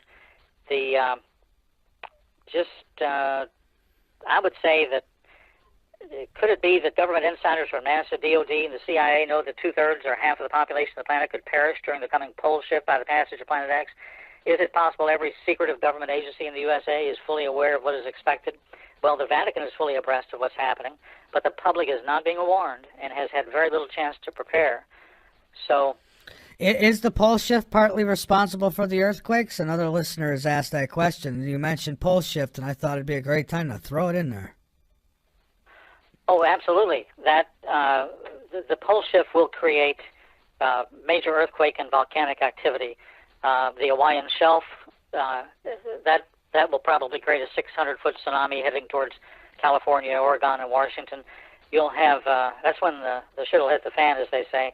So, you know, at that point, you'll have the worst effects of the entire scenario. All right, and people could get the book at your website, and where else? Well, at my website, writerswebservices.com. Just enter maybe on Google, Planet X, the 2017 Arrival by David Mead. And also on Amazon.com. Look under Kindle eBooks. It's available in print, audio, ebook format. It's available on Kobo in Canada and UK. It's available in Australia. It's available in about 10 countries on Amazon, Barnes & Noble, and other platforms. It's available in iTunes. And so it's available on many platforms in at least a dozen countries, from print to ebook and audio. All right. Well, listen, David, I thank you so much for being here tonight, and I look forward to talking to you again in the near future. Thank you. Thank you. Have a good evening. All right. You too, my friend. All right, folks. So there goes David Mead. He's linked up. And, folks, this conversation is not going to end yet. I've got popping up here next with me will be Peter Kling. We're going to continue this conversation of Planet X, and I got to take a break here in a minute. And also, listen, I don't do this, okay? But also, I can't even call him a gentleman. I mean, I just downright don't like the guy. And this guy who apparently has written what he calls it a book. He says he wrote a book. I don't know. It looks like a sad, letter or something. But and what he did was he wrote about me, and apparently, folks, I'm a handler, I'm a shill, I'm all these things, right? So I've given him an opportunity to grow some cojones and call in and talk with me respectfully tonight about, I'm going to let him state his cases, what his beef is with me, and why he thinks that I am some CIA operative or whatever he calls me. And so I'll give him an opportunity. I don't think it's probably not going to go far because these people are usually morons. And they can't hold a conversation. But anyways, in case he doesn't have the cojones to call in, I will have Peter Kling will be continuing this conversation. And I promise I'm not going to let anybody call in and wreck the show, per se. But, I don't know. Sometimes I like to give people enough rope so they can hang themselves. Right? All right. With that, folks, this is Late Night in the Midlands. I'm Michael Vera, and we're going to take a break here, and then I'll be back with the one, the only Peter Kling. Folks, don't leave. It could get interesting. All right, we're back. This is Late Night in the Midlands, and I am Michael Vera. And, we heard from David Mead. I had a lot more questions. Just couldn't get them all in. I mean, the show just flies by. It really does. Now, folks, I have been broadcasting on YouTube now. I was doing it Fridays only. Decided I would extend it. I did whole week in November. And then said, let's go ahead and shoot for December. We'll run it through December and see how it goes. So far, I mean, as far as listeners, yeah, it certainly has brought more listeners, of course. It's also brought more trolls. But what it's also done is it's kind of chopped on subscriptions, and I don't see people making that up in donations. So, folks, we really have got to get donations and subscriptions to Late Night in the Midlands, to the LNM Radio Network, or I'm not going to continue the YouTube deal. I just, it's taken away from us, and I've got to keep the lights on. I've got to pay the bills. So if we don't get assistance, then we'll go back to the way things were. Just throwing it out there because it's the truth. I mean, I don't have Donald Trump's not my uncle. I'll tell you that. All right. So that being said, I've got Peter Kling joining me now, and so I'm going to bring him on. And Peter, I should warn you, at some point we may get interrupted here tonight by a know-it-all who apparently thinks I am a part of the CIA or something. He's going to tell me why. But I don't know if that's going to happen. He's probably, he's probably trying to still figure out what gender he is. But anyhow, I welcome you, Mr. Peter Kling. Well, thank you for having me. An interesting subject, Planet X. And when we were doing the final countdown, naturally, that's Dr. Rand's bailiwick there, Planet X. But we look at it, and I wish I would have caught the whole interview. Got caught up in something else that I was supposed to be involved in, which turned out that I wasn't, and then something else drove me away. So I just missed, just one of those one thing after another thing. Yeah, and see, things work out sometimes. But it's interesting. Yeah. So I missed the first part of the show about Planet X, but which is, I guess, kind of good because it allows me to give an objective view here. And I'm gonna start out by saying, and this might upset a lot of people, I was never a big fan of Zacharias Stitchin predicting Nibiru. And his work just didn't all add up. And I went back and I was researching a lot of what he had done, pertaining to Nibiru. And the interesting thing is, Nibiru actually in Sumerian or ancient Babylonian means to cross, or you're cutting out a little there, Peter. Crossing the streets. I'm sorry? I say you were cutting out a little bit there, a little. But go ahead. You were talking about Nibiru. It's what it means, and so okay. From there, go ahead.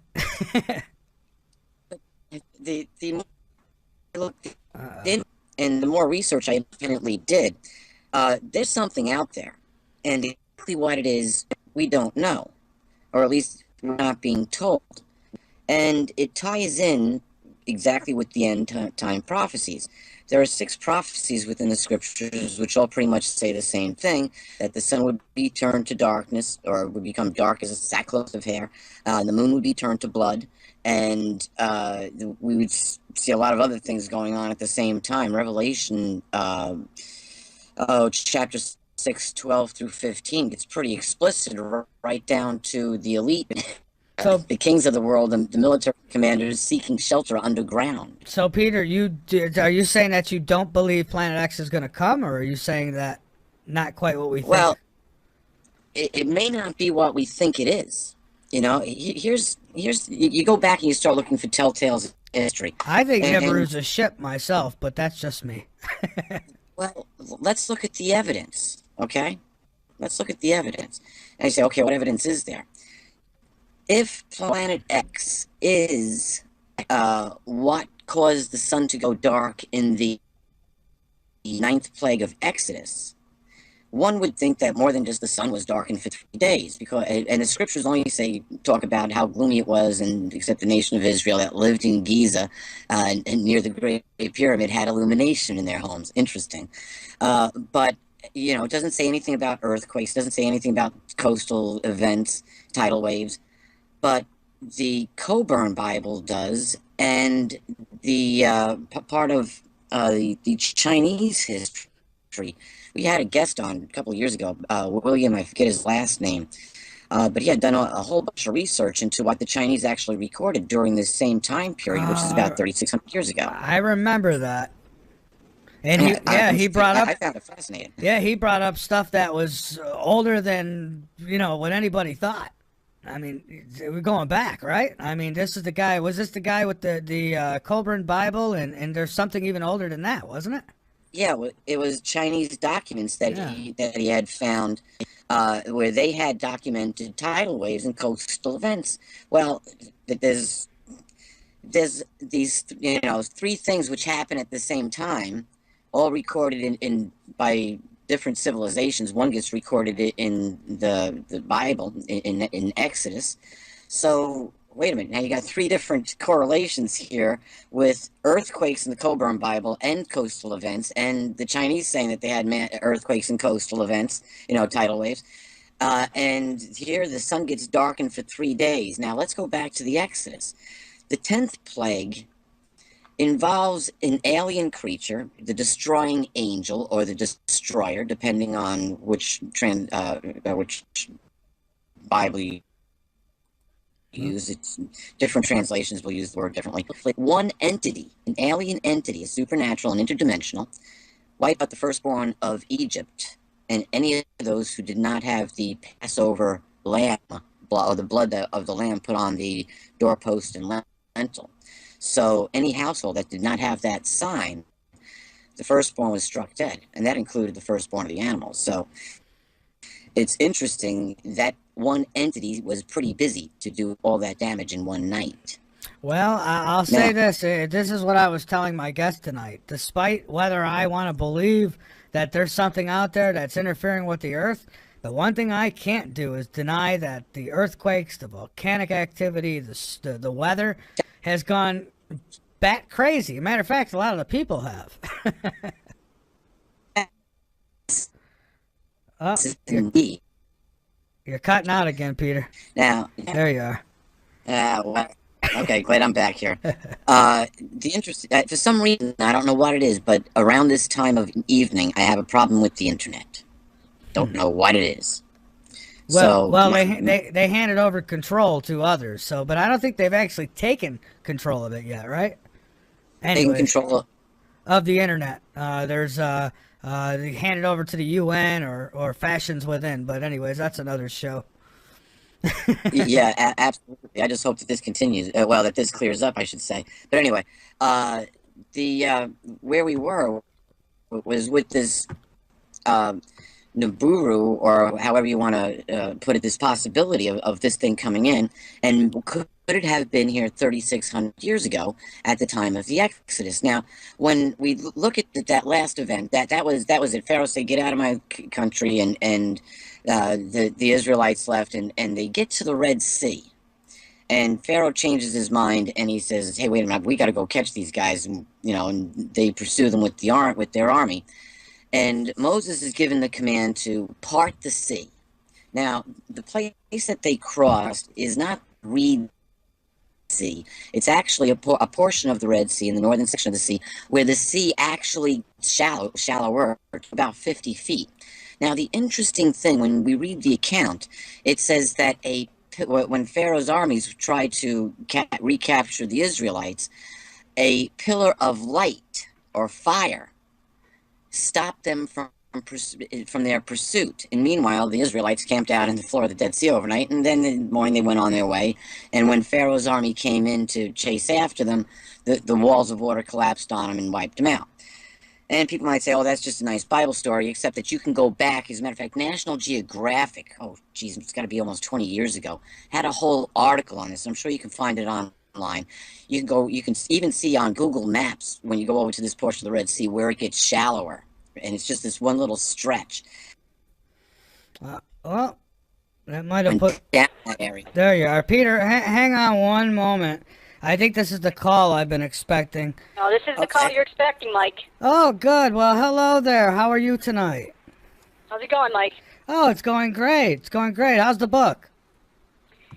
The book is done.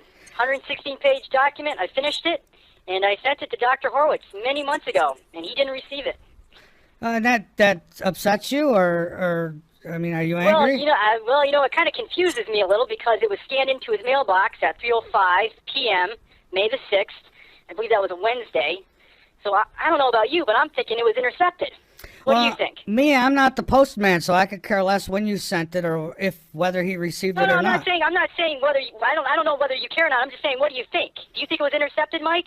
By who? Does that usually happen? Where you send something out and then it disappears, it magically disappears? By who? What are you talking about? Not, right? Well, can you answer the question? By who? I asked. Who intercepted? By who? Well, I mean, I think Sherry Kane intercepted it. Sherry Kane is Dr. Horowitz's other half. She doesn't have to intercept. She goes and checks the mail. They live together. What are you talking about? Yeah, well, if she went to check, then why wouldn't he end up with why wouldn't he have the document in his hand right now? Well, how do we know we don't? I don't know. I don't live in their house. How do I know? Well, it's a simple question, though, Mike. I sent not the for document. me. I don't live there. It went to his house on May the 6th, so why doesn't he have it? What's going on with that, well, right? How do you know he don't have it, though? Well, because with no response, I just got a response from you. What did you respond to me? Why are you unblocking me on Facebook? Oh, I unblocked you so I could send you a message and tell you how moronic I thought your little essay was. That doesn't make any sense, though, Mike, because you already said that in your last message. So why would you repeat yourself? I said that. No, you didn't write this repeat before. yourself again and tell me you already called me a troll in the last message. Oh no, you're not a troll. You contradicted yourself when you did the race. Listen, okay, listen here. Here's how this goes. I talk, you talk, then I talk, that kind of thing. You don't talk over me. Now, you're not, I don't think you're a troll. I think you're actually mentally ill. Why'd you say it then? I tell you, still talk. Why'd you call me a troll then, Mike? Well, you called me a troll and then you blocked me without even asking. You didn't ask me what, you didn't ask me any questions whatsoever. How'd you, let's put it this, let's back up. How would you figure out that I thought you may have been an infiltrator? Who told you that? Because I didn't tell you that. I was shown. Did Dr. Horowitz tell you that? Listen. You asked me a question, I'm going to answer it. But you got to be quiet for me. Can you be quiet? Can you be quiet, you mentally ill individual? No, don't insult me, Mike. Well, don't act mentally ill, fella. Buddy. But look, I could just turn your volume down. See that? I don't hear you no more. So either you shut up when I'm answering your questions, or I'll let you go, and we won't accomplish anything here. Now I'm going to turn your volume back up. Okay. You tell me to shut up. What you fucking did to me? Listen, you screw. Don't tell me to shut up, Mike. I'm telling you to shut up. I'm telling you to shut up, and if you use another F-bomb, you low-life piece of garbage, I'm going to get you off the show. You are a low-life piece of garbage. You know you're an infiltrator. Listen, you might kiss your mother with that mouth. Don't use that language on this show. Do you understand me, moron? Listen, don't call me. Hey, you're calling me a moron? Listen, what do you got, a man? Let me ask you something. Okay, I'll turn you down because you talk too much. Do you got a man crush on Dr. Horowitz? Is that it? Okay, I think I got this. You've got a man crush on Dr. Horowitz, and you're mad because Sherry Kane is what? Under his arm rather than you? What's the problem? That helps my argument. That helps my argument, Mikey. It does. Mikey? This is how I got leverage over you, pal. You have leverage over me. You said on this show. What did you say when you did when you and Sherry were talking? Okay, you and Sherry were talking. I don't know. You seem to know everything. You tell me what I said. You said to Sherry. Okay, you said to Sherry that I have no balls. You don't have any balls, right? You said I have no balls, and you said I can't. That I have no way. That you said basically that I was a straight out. That I was stabbing her in the back. I didn't say that. And then you were comparing me to an infiltrator. You were insinuating that I was an infiltrator, Mike. You're doing a very clever, sly little way. No, sir. No, never did I say that you were infiltrating. Yeah. You know what I told Sherry? I told her that I didn't like you. You didn't even have the balls to say my name. I had the balls to say. You couldn't even say my name. Look, he's angry now because I have the balls, and you can't even say my name. He's angry because I didn't say his name. Rudely preposterous. That's preposterous. So, do you want Dr. Horowitz to say your name too? I mean, is that it? Do you want your name to be said? I mean, what are we doing here? What I'd like, Mike, is I'd like my document read. Try that. I want that 116-page document read by Dr. Horowitz. Page per page. That's what I personally would like. And so if you could have that happen, I would be very grateful. Well, can you make that happen for me? Oh, well, I can't make anybody do anything. I'd have to be his handler to make them read it, right? Okay, can you help me? Can you help me in that? If you're really an honest guy, Mike, and you're not an infiltrator, right? I'm trying to get this document out to Dr. Horowitz because I believe it's very relevant to the situation. I think Sherry should be exposed. You know what I mean? Wait a minute now. Exposed for what? Exposed for what do you mean exposed for what? For infiltrating exposed Dr. for Horowitz. What? They make love. They're lovers. These two sleep in the same bed. What do you mean infiltrate? I don't get what you mean. Well, Mike, if you read my document, you'll find out that I explain all that. This is a 24-hour-a-day thing. They've got complete watch over Dr. Horowitz by using Sherry. They do, Mike. Listen, I read that. This is going to take us weeks to go into. I'm not going to go into the whole thing, but I'm just telling you that this document that I wrote is very relevant, and that this is how, and that there is no other way. It has to be read, Mike.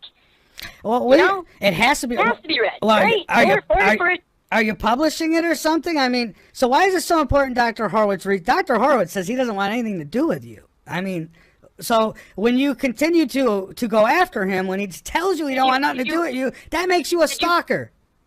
Did you call Doctor? Did you talk to Doctor? Yeah, I'm a stalker, right? I'm a stalker. I'm all the way in Hadley, Massachusetts, Mike. No, what I'm telling you is that is the characteristics of a stalker. Here's the deal, Mike. Is he sent me an email, right? And I tried to respond to that email. I immediately got a cease and desist. I didn't even get a chance to argue the point. Just like you, just like Sherry. Well, not with Sherry, but you, just like everybody else, blocked me before I even get a chance to retaliate, to even respond. But listen, why would you're saying I don't have the right to do that? You're saying that that's stalking? Me trying to retaliate? I am telling you, you don't get how this works. I'm telling you that if somebody tells you they want nothing to do with you, no more, and you continue to make every attempt to contact them, despite them telling you they want nothing to do with you, yes, that is the definition of stalking.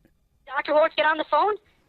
Well, I don't know. I'm not his man. We're not in the same house together. Why did you unblock me, buddy? What did you unblock me for? What was the point of that? Well, because you said that I am... You don't think I have... If you think... Okay, because you asked me a question, so I want to answer it. Because you said that me and Sherry was Dr. Horowitz's handler, so I unblocked you to let you know how mental that sounds. I'm hoping that you can understand that what you're saying is just absolutely... How'd you find that out? What do you mean, how'd I find it out? I said that like 2 years ago, Mike. I haven't said that to anybody for the past couple of years. Oh, well, I went and punched in at the CIA, and they gave me a copy. That's how I found out. How did you know that did someone receive that email? I know everything. What did you unblock me for, Mike? I unblocked you so I could talk to you now. So you can... That doesn't make it... Talk to me about what? You already told me. Okay. You already said I was Listen, man, you came out and you said that I am with the CIA, I'm an infiltrator, I put on a tough persona, but I'm not tough. Well, here I am. Tell me why I'm all those things you accuse me of being in your so-called book. It looks like... That's what I'm asking you. How do you know? How the fuck do you know what I said? All right, listen, jerk off. I've asked you nicely not to use that language. See, folks, this is what I do. I give these idiots enough rope, and they hang themselves. Watch them hang themselves. Ready? Here we go. Sherry sent you the document. That's how you knew it. She intercepted it. She intercepted that document. That's how you know. Illegally, Mike. Illegally. What do you mean illegally? What do you mean fucking illegally? Dude, you got issues. That's how you know about that. You've got issues. You really got issues. So you're telling me if my wife goes and gets the mail and gets an envelope with my name on it that she's breaking the law? Dude, what world do you live in? What the fuck? See, he did it again. And you're making me do it. And I can't have that. Let me keep you quiet for a minute. I need a sip of my coffee. All right, let's bring him back. I'm going to give him a little more rope, and he's going to hang himself. Basically, you've got a beef with Sherry Kane. And it sounds to me like your beef with Sherry Kane is because she's with Dr. Horowitz and not you. I don't get it. No. All right. Well, because she wanted me to go up against somebody when we were friends on Facebook, and I told her no. And she got irritated at that. Okay, and she was trying to set me up. I already knew that it was a setup, and that's what started the whole thing. And I already knew because she posted on her birthday. Well, she said it was an imposter that posted it, of course. Okay, look, I don't care about all that. What the hell has it got to do with me? That's what I want to know. You keep going on about Sherry and Len. They're not my parents. What do I care if you got a problem with Sherry and Len? What's your problem with me, asswipe? So who got the email? Who got that email? I don't give a damn who got the email you sent them. Why does this even matter? So tell me why I'm CIA. Why are you CIA? Mike, tell me why you aren't. You tell me why you aren't. You are the accuser. It is up to you to produce the evidence. Let me read you. Let me find out where the show is because you said, remember, you sabotaged Dr. Horowitz. On the show, I think it was November, it was 2012, on November 13th, you sabotaged Dr. Horowitz, all right? I figured that out. I covered the show. I sabotaged Dr. Oh, and Dr. Horowitz. And Dr. Horowitz is just too stupid to see that somebody would sabotage him. What's the matter with you? I know what you had hoped. You had hoped that I had Dr. Horowitz and Sherry Kane on the show tonight so you could get your, oh, there's his voice, right? But I didn't, look, I don't work with them. They are my friends, okay? They're like guests, like Peter is tonight. A guest who comes on my show, who I am friends with. I don't, then there's these gutter trash like yourself who come out. And tell you something, Mike. You tell me something. Tell me something. Okay, so... You're running out of time, so hurry up. On the day Sherry Kane, remember I had the argument with Sherry. Oh, wait, we're talking about Sherry again. That's got nothing to do with me. I could care less. The night before that, I was watching the video. You know the video I'm talking about? Not the smoke. What do I care? What do I... Sherry set up. Dude, I don't care about no damn video you watched. I don't care. So what's that got to do? Because what does it got to do with me?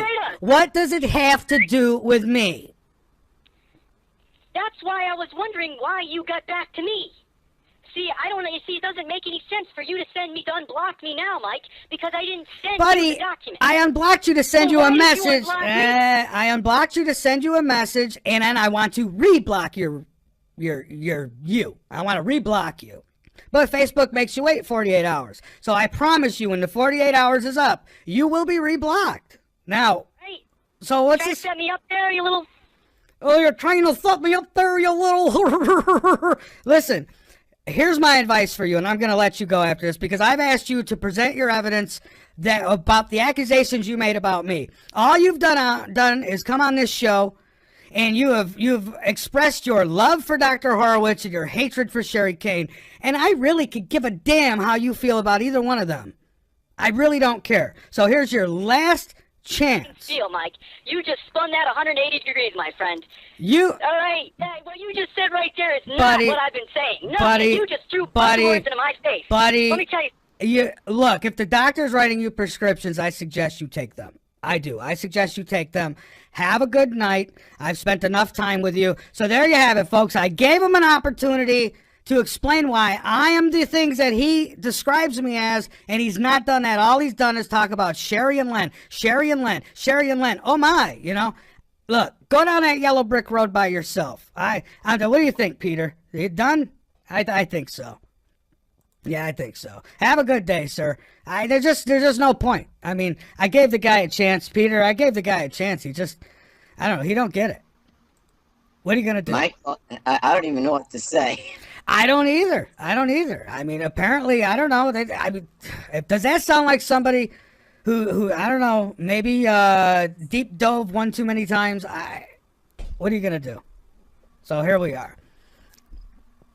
I don't know. You might have to try reaching me back. I got dropouts all over the place here. Oh yeah. All right.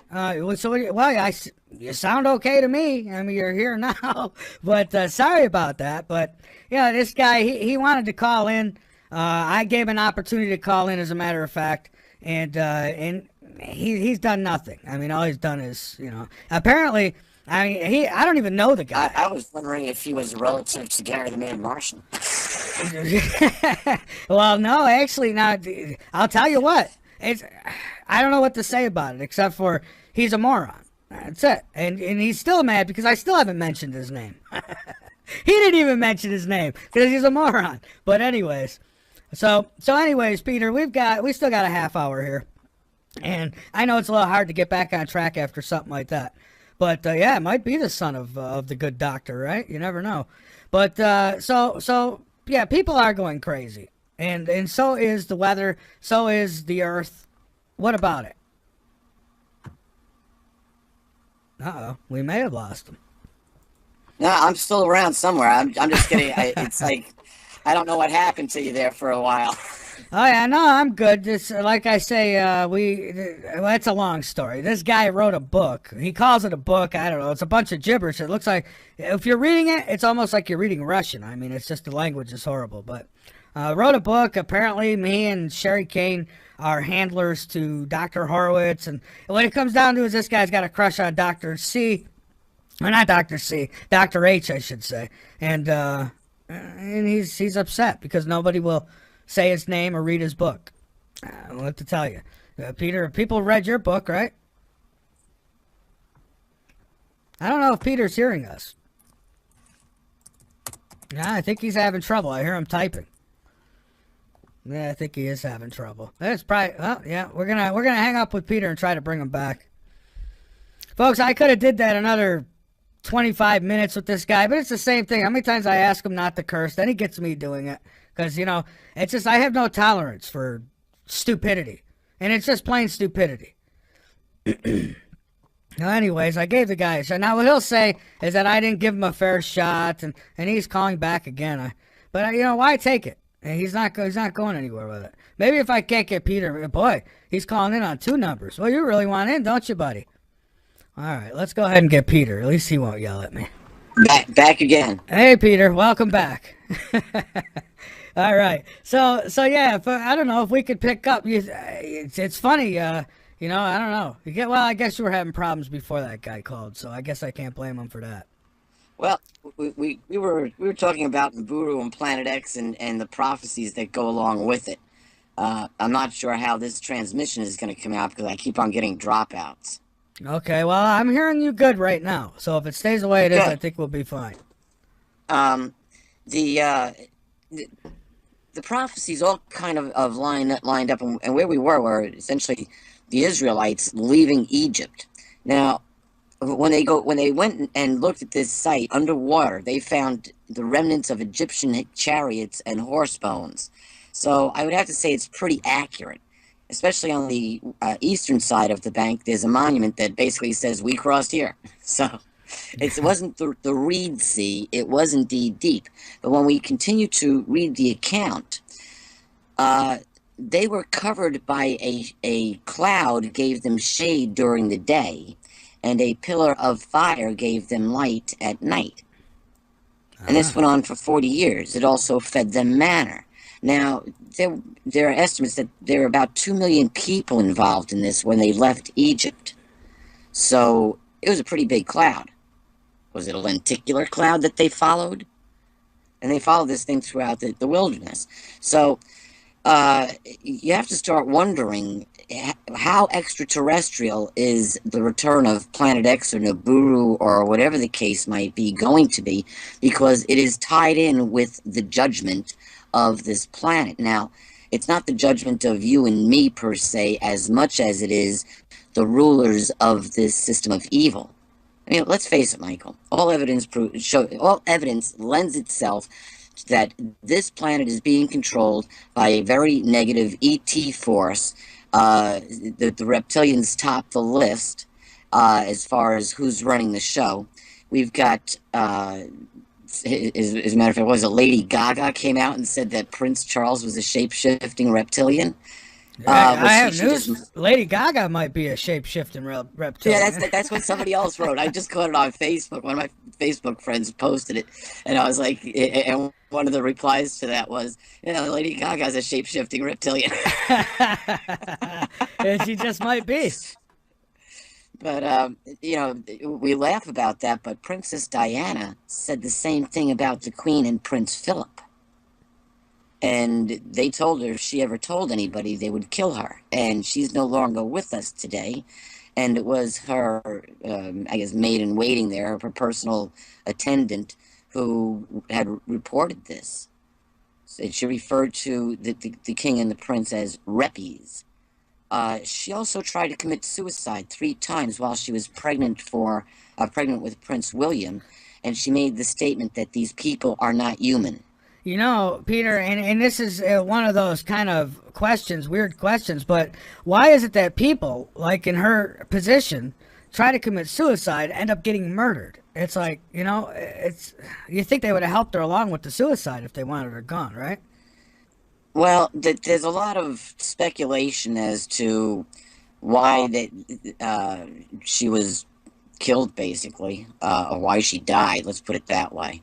Because that would be the most diplomatic thing to say.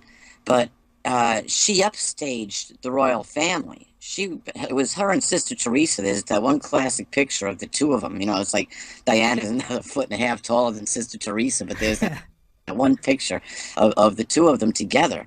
And that's an iconic picture that the world just totally loved. You had the 2 most beloved women in the world at that time.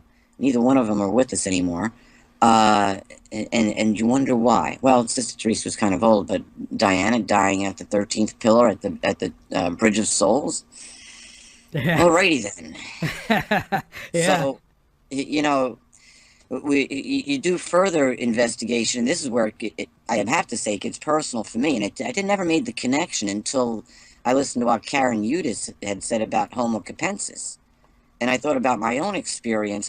Now, if you don't know about Homo capensis, basically they are the elongated heads, and they've allegedly been ruling this planet from underground for millennia.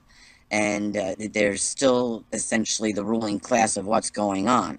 Now, I go back to my own, what I thought at one time was, and still do to an extent, was alien contact, and I thought forever it was alien, but I was never taken to a spaceship. I was taken underground, and everyone wore these monk-style robes, very beautiful material.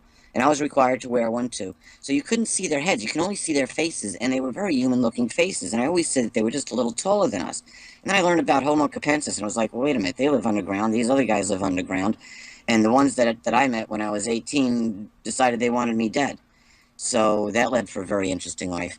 But regardless, this planet is in the grips of evil.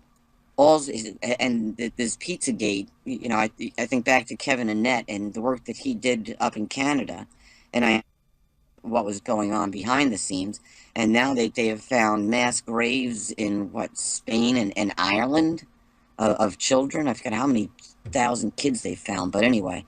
And this is all linked back to the church. And then you look at Pizzagate. Yeah. Wait a minute. You know, so the world is pretty much freaking falling apart here. No, it's not falling apart. All this stuff is coming to light. And all this stuff is coming to light. And Peter, there's a question from the chat, if you don't mind. Let's see here. So, yeah, it is coming to light. And you just this. Now, go ahead. The timing is interesting because people are waking up saying, "Hey, wait a minute." That there really is this grip of evil, and that grip of evil it's not a religious thing, it's a political thing. When Jesus was before Pilate, he was accused of being a king. He said, "You yourself say I am a king." So, yeah, but he said, "My kingdom is no part of this world." So, it's a galactic kingdom, or not really galactic. It involves the whole cosmos because it encompasses all 10 dimensions. And yeah, we got aliens, several different types of aliens, and we can line them all up. And so this whole thing with Planet X or Nibiru, or what I refer to as the Nibiru event, coincides with the judgment. Now what happens? Now here, we're going to wind up, I don't know exactly how physical it's going to be, but if you go back and listen to all the whistleblowers that have been spilling their guts for the last at least 5 to 10 years, there should be a cloned alien army on Earth, a cloned alien army on the moon, and a cloned alien army on Mars.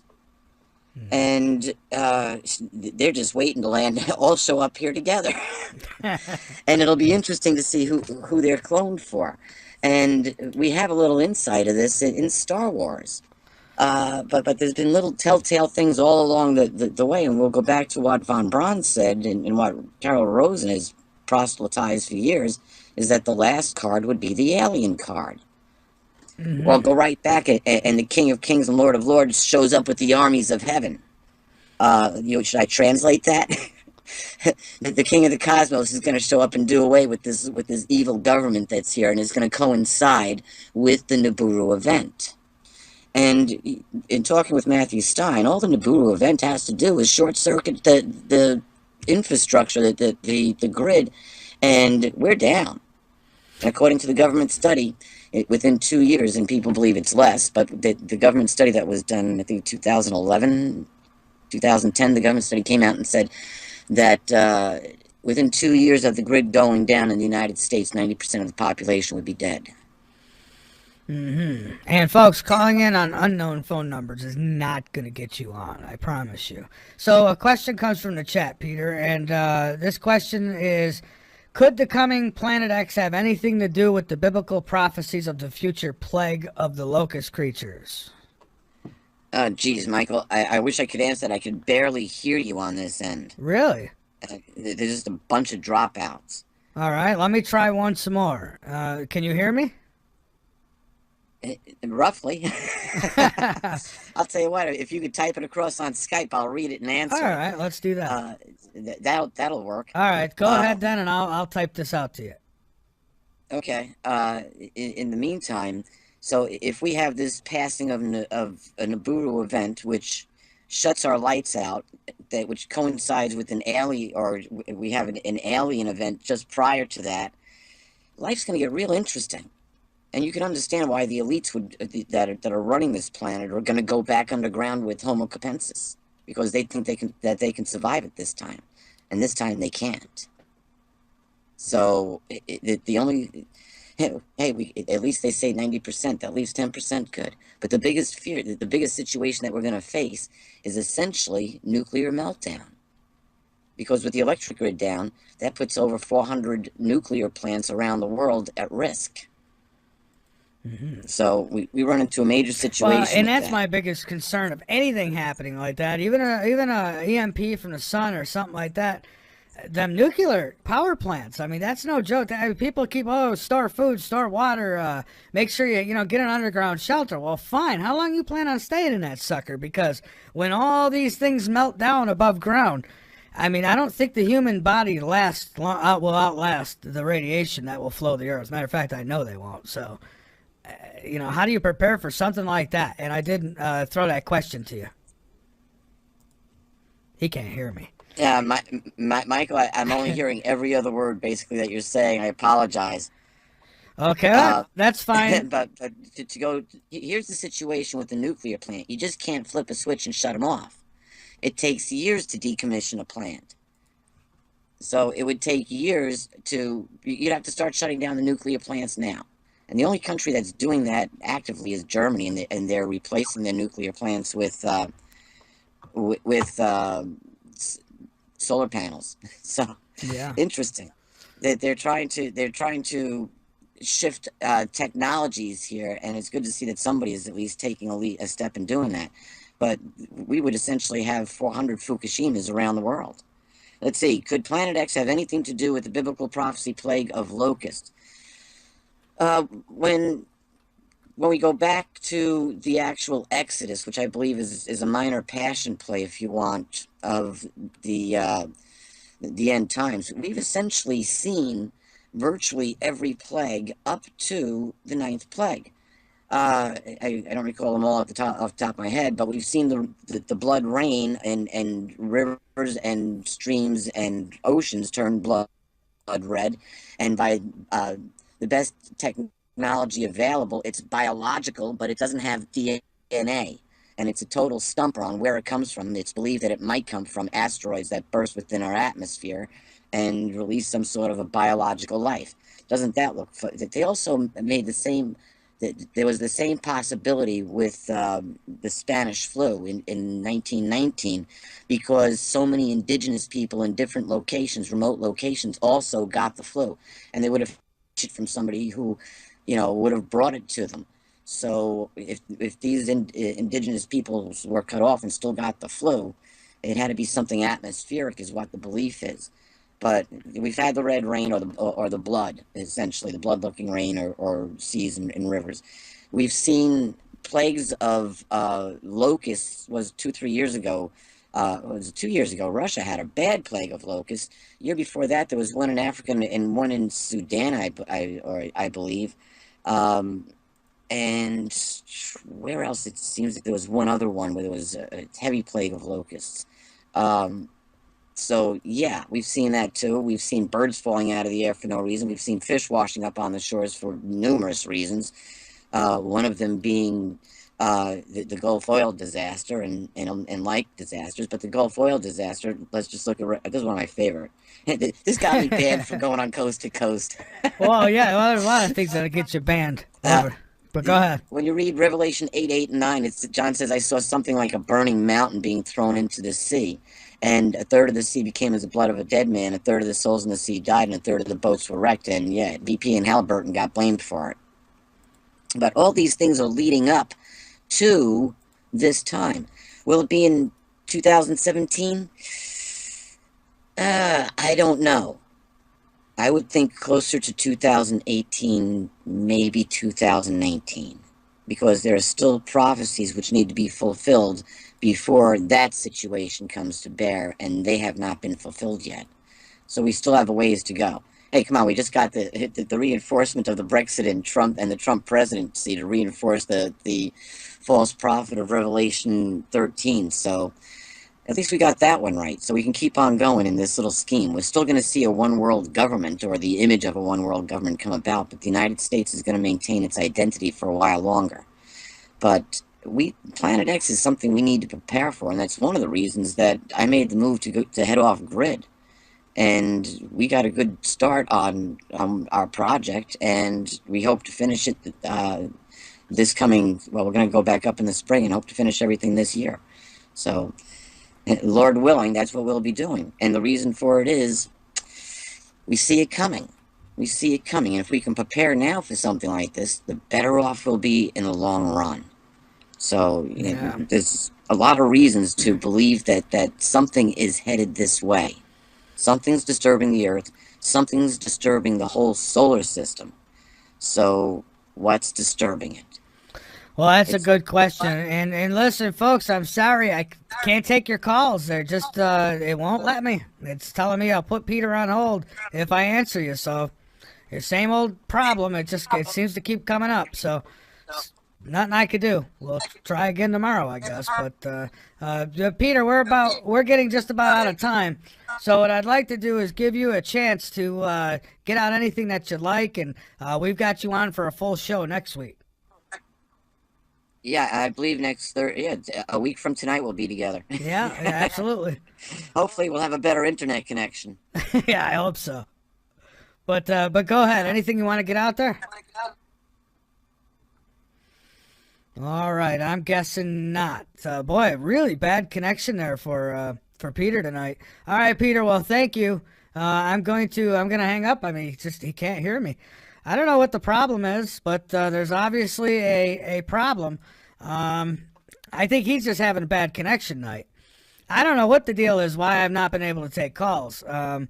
We've tried. We've gone over it and gone over it and gone over it. We're gonna sit down this week and try to come up with some answers. Some nights it works, other nights it don't. What can I do? I'm live on the air. There's not a hell of a lot I could do. We test it before the show. It works. We get on the show, and it don't work. So why, I don't know. But nevertheless, that's what happened. So, folks, it is what it is. And, as far as that, the moron who called in earlier, and I talked to for a little bit, people, look, I normally don't give them that kind of time. But you know what? The guy claimed that, I don't give him a chance to give his opinions or explain to me why he's making false accusations towards me. So I give him the chance because I'm a fair guy, and that's what I do. I give people a chance. So I give him a chance. And I told him before, when I wrote him earlier, he can probably post it on his Facebook, which he will. He'll get his jollies off this whole thing tonight. But, I told him, I said, we're going to have a conversation if I answer that phone for you. And, it's my show. Don't try to take it over. I let him know that. But, you can't. Didn't I say beforehand you wouldn't be able to have a conversation with these people? Right? You can't have a conversation. They don't know how to have a conversation. That states some things. Now, I won't, go ahead speculating. I mean, you all heard him. What's your evaluation of the situation? So this is the guy calling me a CIA. This is the guy who's saying that I'm a handler for Dr. Horowitz. When the hell do I get time to do that job? That's what I want to know. So I give the guy an opportunity. I gave him his chance for his 5 minutes of fame. I mean, he's mad, basically, because he wrote a book and nobody knows. I know. But see, he wrote a book no one knows. And, well, you heard him. I want people to read the book. I mean, man. Why do I picture, got to be careful. Maybe I need Secret Service. I could picture guys like this, they'll go, and next thing you know, you're duct taped to a chair, and they're breaking your shins and making you read their books. I think I've seen this somewhere before. It's very concerning. It is very concerning. But, if you got a problem with me, fine. We could talk about it if that's what you want to do, if it's a legitimate issue. If you're just nitpicking because I haven't read your book or because I won't give you the time of day, that's too bad. But if your problem is with friends or colleagues or guests of mine, what are you bringing it up to me for? Like, I live in their house. Like, I could go knock on the bedroom door and say, Dr. Horowitz, this gentleman would like you to read his book, please. I don't tell him what to do. There's proof right there I'm not his handler. If I was, I'd make him sit down and read the damn book. But, he don't listen to me. He don't take orders from me. Dr. Leonard Horowitz is a very, very, very smart man. All right? And he's very much in love with Sherry Kane. Those two, they're inseparable. So if that bothers you, I don't know what to tell you. But, I have my own household. I've got my own family. Autumn and I, we're pretty strong. We love each other. We've got a good foundation. You know, we love our kids. So why would I want to go getting involved with other people? I mean, and so anyways, I give the guy an opportunity, and what did he do with it? He threw it down the toilet. He wanted to F-bomb. He wanted to stir things up, get under my skin. And I guess he wants you people to read his book. Now, that's going to be a problem because I can't really tell you what it is. It's not exactly the most popular on Amazon or anything, so I don't even know what the title is. It's got something to do with Sherry Kane. I don't know. And I really don't know. It's not that I don't want to tell you. But why should I promote garbage like that? Now, as soon as he publishes it and begins making money off of it, then we could talk about maybe, who he'll talk to next. But, I mean, because here's the thing. When you make, this is what I stress on my network with my other hosts, too. If you're going to make accusations, you better damn well be able to back them up. So if you're going to call someone out, you better be able to back it up. Now, I've called some people out on this show, but I've always backed it up. And the ones that I don't have to back up, some of them, they just come on and hang themselves. We've seen that, right? So, and that's, I live my life like that. Don't make judgment on someone else unless you're absolutely sure. I mean, what you talk about in your own head, fine. But when you get publicly and you start calling people names, you better be able to back it up. You didn't back it up tonight, Justin. I don't know what to tell you. You had your chance and you blew it. You choked. You swore. You dwelled on Dr. Horowitz. You're jealous of Sherry Kane. And I'm out of time.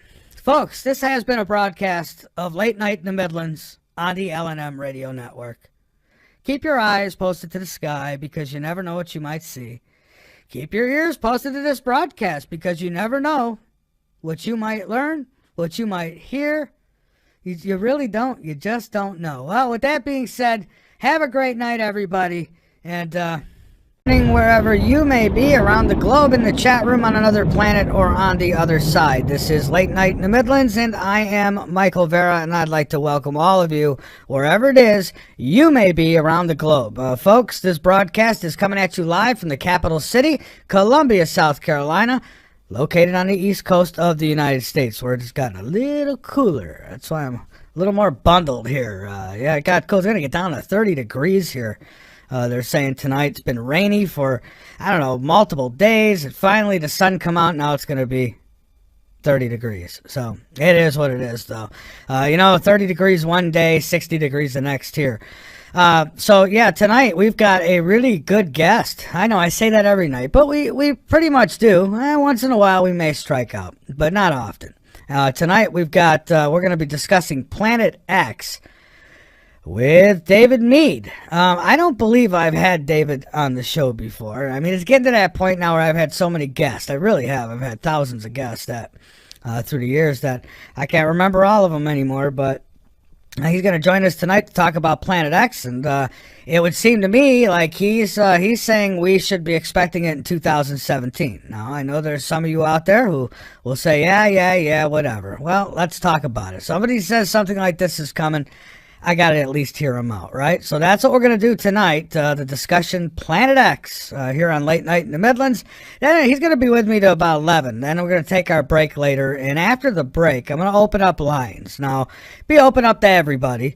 But I was telling you all last night about a moron who has wrote what he calls a book and proceeded to trash me in it.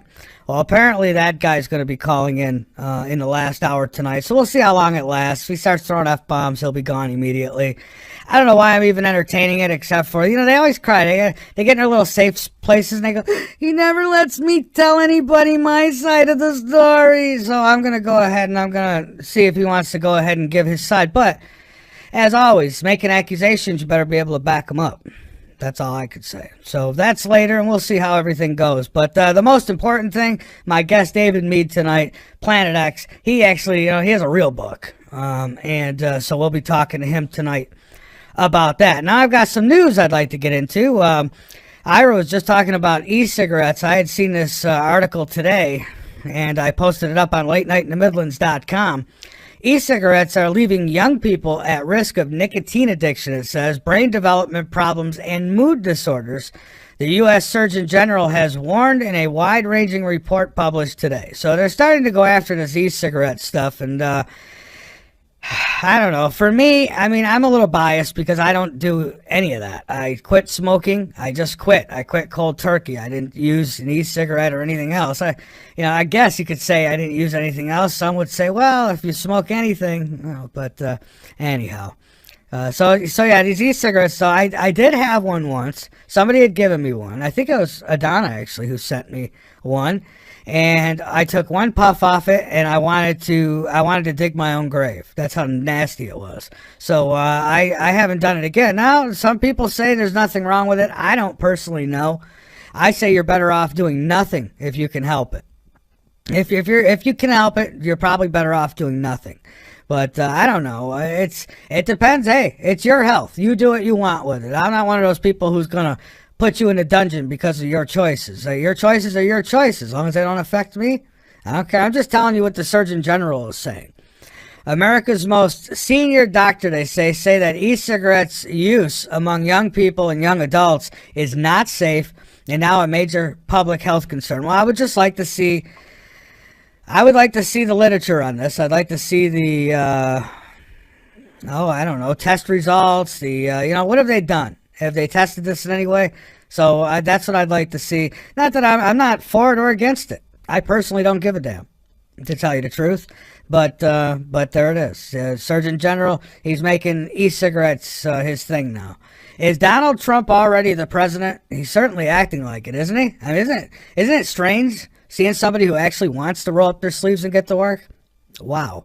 President-elect Trump has spent the month since his election victory engaging in some distinctly presidential-style behavior, they say, including engaging businesses on behalf of the American people, conducting a bit of foreign policy, and delivering sweeping public addresses, all before he holds the authority of the presidency.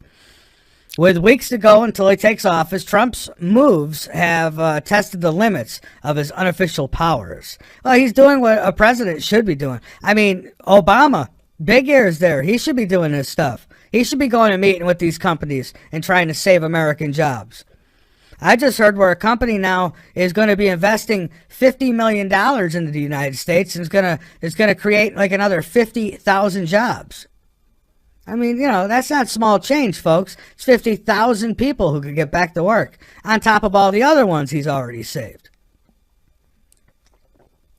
I'm telling you, I see the makings of probably the greatest president in our history. I really do. I hope I'm right. I don't know that yet. I'm just saying I see the makings for it. Doing a really good job. And now there's people out there who will say Donald Trump is a bigot. Donald Trump is, he's this, he's that, he's racist. He's, just a horrible man, right?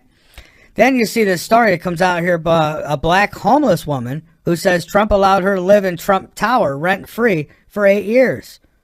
Yeah, for 8 years. She says she was sleeping she snuck into the Trump Tower. She was sleeping in one of the maid's closets, trying to buy as much time as she can. Well, one of the maids eventually caught her in the closet and called the police. So the police come and tell this woman she needs to leave, not come back, or she'll be arrested. Well, this woman refused to go. So they called Trump, like they would do at any business. They call you, the main person, and ask them if they'd like to press charges. And Trump came down to Trump Tower. Rather than press charges and make things worse for this woman, he gave her an apartment in Trump Tower with a beautiful view. And she's lived there for 8 years. He also makes sure she gets 3 meals a day and fresh flowers are delivered once a week. I mean, come on. Does this sound like a bigot? The Antichrist to you? I don't know. It just certainly don't to me. But these are the stories that the lamestream fake-ass media won't share with you because they don't want you to know the truth. I mean, I can't believe anyone would even turn CNN on anymore. I mean, is that really even classified as news? It's not even a comedy channel. I don't know. What would you call it? I don't know. I'd call it suicide news. I mean, that's what you watch that like an hour before you pull the trigger on yourself, I think. Personally, that's how I feel about it. U.S. Steel could rehire 10,000. See what he's doing? See what he's doing for I mean, now the steel company's ready to rehire 10,000 people. So there's another 10,000 jobs. Man. Meanwhile, Obama, what was he doing? Going and playing golf on our dime. Russia is engaging in robot war against ISIS. I seen this today. I thought it was interesting. Now, mind you, the robots don't look like Terminators, but what they do look like is tiny little tanks, and they got machine guns on them. And so they're sending these things into the combat field, and well, ISIS. I mean, what are you gonna do if you're ISIS? You gonna shoot at the robots? Not gonna do you any good. So already a robot war. Scientists are searching for aliens, are looking for Earth-like life forms, and that's a problem. One of the most common criticisms about the search for life is that scientists spend too much time looking for Earth-like life. Why is that the case? Doesn't this kind of narrow focus simply limit us from actually finding anything? Like I've had guests who have said the reason we've not found vegetative life on Mars is because we're looking for green. And we should be looking for red, he says. 2 researchers spent Monday tackling that question during Searching for Life Across Space and Time, the first of a 2-day workshop about aliens hosted by the National Academies of Science, Engineering, and Medicine. And they made the trip to California to discuss theories behind what scientists should focus on when searching for extraterrestrials and that kind of life on other worlds. And the 2 unintentionally laid out a pretty good case for why those efforts should focus on Earth-like life. But see, here's the thing. You're not going to find, I don't think it's going to be exactly like what you find here on Earth everywhere. I mean, we're finding out even on this planet that there's life in places we never thought could harbor it. So anyways, that's linked up on Late Night in the Midlands. You can go check it out. They say the odds of finding life on a cold gas planet like Neptune is, well, really highly unlikely. You never know, though. You just never know. What if it's robotic life? What if it's like what we're doing now? What if somebody built Terminators and those suckers have left the planet now and they're doing other things? So you never know what you might find. You could get to one of these planets that are supposed to be just horrible and impossible for a human to live on, and you might find one of the Terminators from our past living there. You just, it's worth a look, right? The earthquakes off the charts here. 6.5 mag off of the coast of California. Then the Samoan Islands, a 7.7. I mean, this, folks, every day. I just don't talk about it every day. I don't have time to get into the earthquakes every day.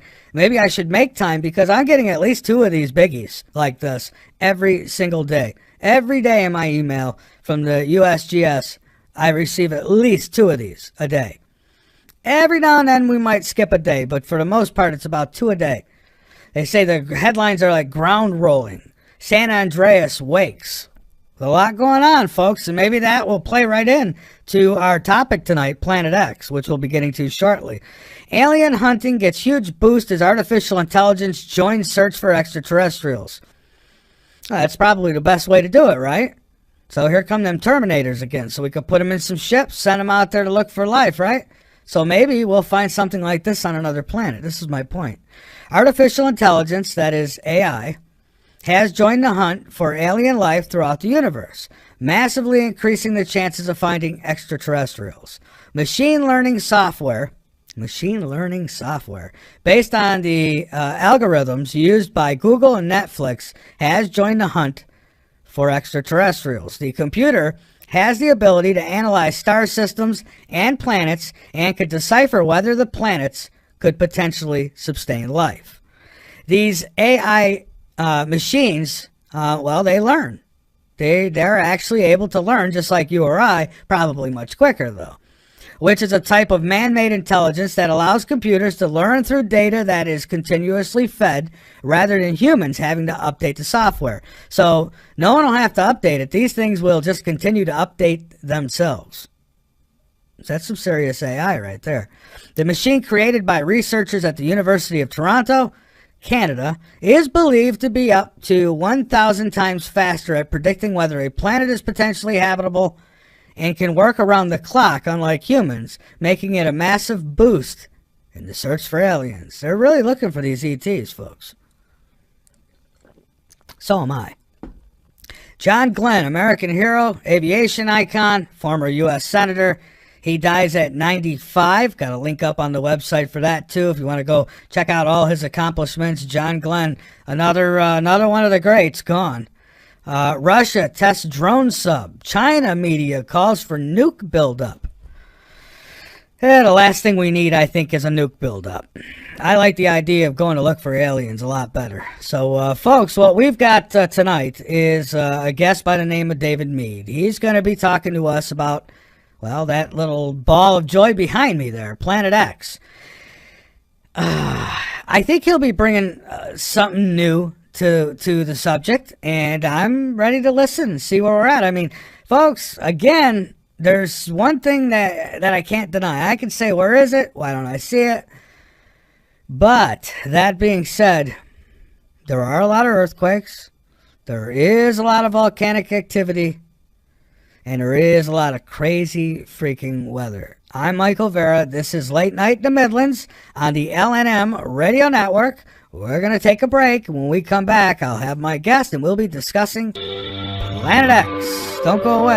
All right, we're back, and we've got a good one tonight. Planet X we'll be talking about. The book is Planet X, the 2017 arrival, and we'll be talking about it with David Mead here in just a moment. All right, I want to give you a bio here. I'm going to tell you a little bit about him, but first I want to direct you to the website, www.latenightintthemidlands.com. Go on over, become a member, be informed, and by all means, inform others. And folks, I not kid you, before the show, I had a couple calls. One of those calls, not worth talking about, but the other, probably not worth it either, but I got a call from some guy who claimed he was from Target and says that I have to get my people to stop leaving cards. Soliciting's not allowed over there in Target. Now, I have news for this poor little geeky guy who called me. I don't go to Target. Target's the 3-bathroom store. I have nothing to do at Target. But apparently somebody's leaving cards there. Finally, somebody gets back to me about my cards. I was wondering if anybody was dropping them and picking them up and what have you. And, well, apparently so. So they now the good people at Target, they need their safe place, too, so they could cry about somebody leaving my cards in their store. I don't know. I really did. I received just before, probably about 12 minutes before I went on the air tonight. The guy, and then he tries over-talking me. I mean, come on. Anyways, David Mead studied astronomy, among other subjects, at the University of Louisville. After graduation, he worked in forensic investigations for a number of years. The last 10 years, he has spent with Fortune 1000 companies writing special reports for management. He is a specialist in research and investigations. He has 10 books to his credit. He enjoys relating science and the Bible. He believes Planet X is a perfect marriage for the two. And his website's linked up on our homepage at latenightintthemidlands.com. And so you could go ahead and click on it right in the picture slider. If you go to our homepage, you'll see it. Also on our schedule page, you'll notice there's a tab on our website. And if you drop that tab down, there's the schedule for the network, and then there's the special schedule for Late Night in the Midlands. And so that's the one you'd want. And his link is right in there.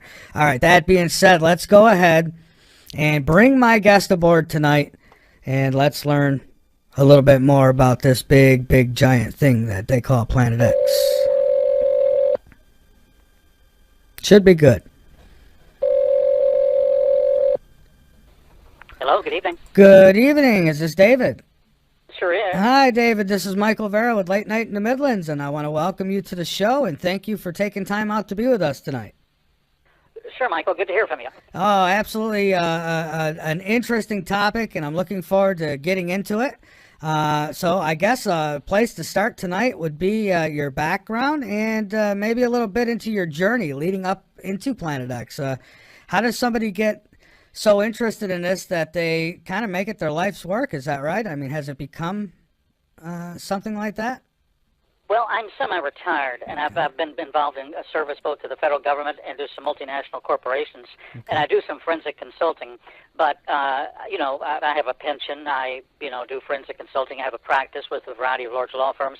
And then I also devote about 25% of my time or attention to this book, to media interviews, to have an audio book, a printed book, an e-book, and I'm constantly updating articles to Planet X News. Of course, as you know, my book is the Planet X, the 2017 Arrival by David Mead, and it's in about 10 countries. It's in every edition possible, and so I do devote a good percentage of my time to research. I write a couple of articles a week for Planet X News, And to get to my personal interest in it, it was sparked by my interest in astronomy. I wasn't a major at college, but I did study it, got an A in it, in fact.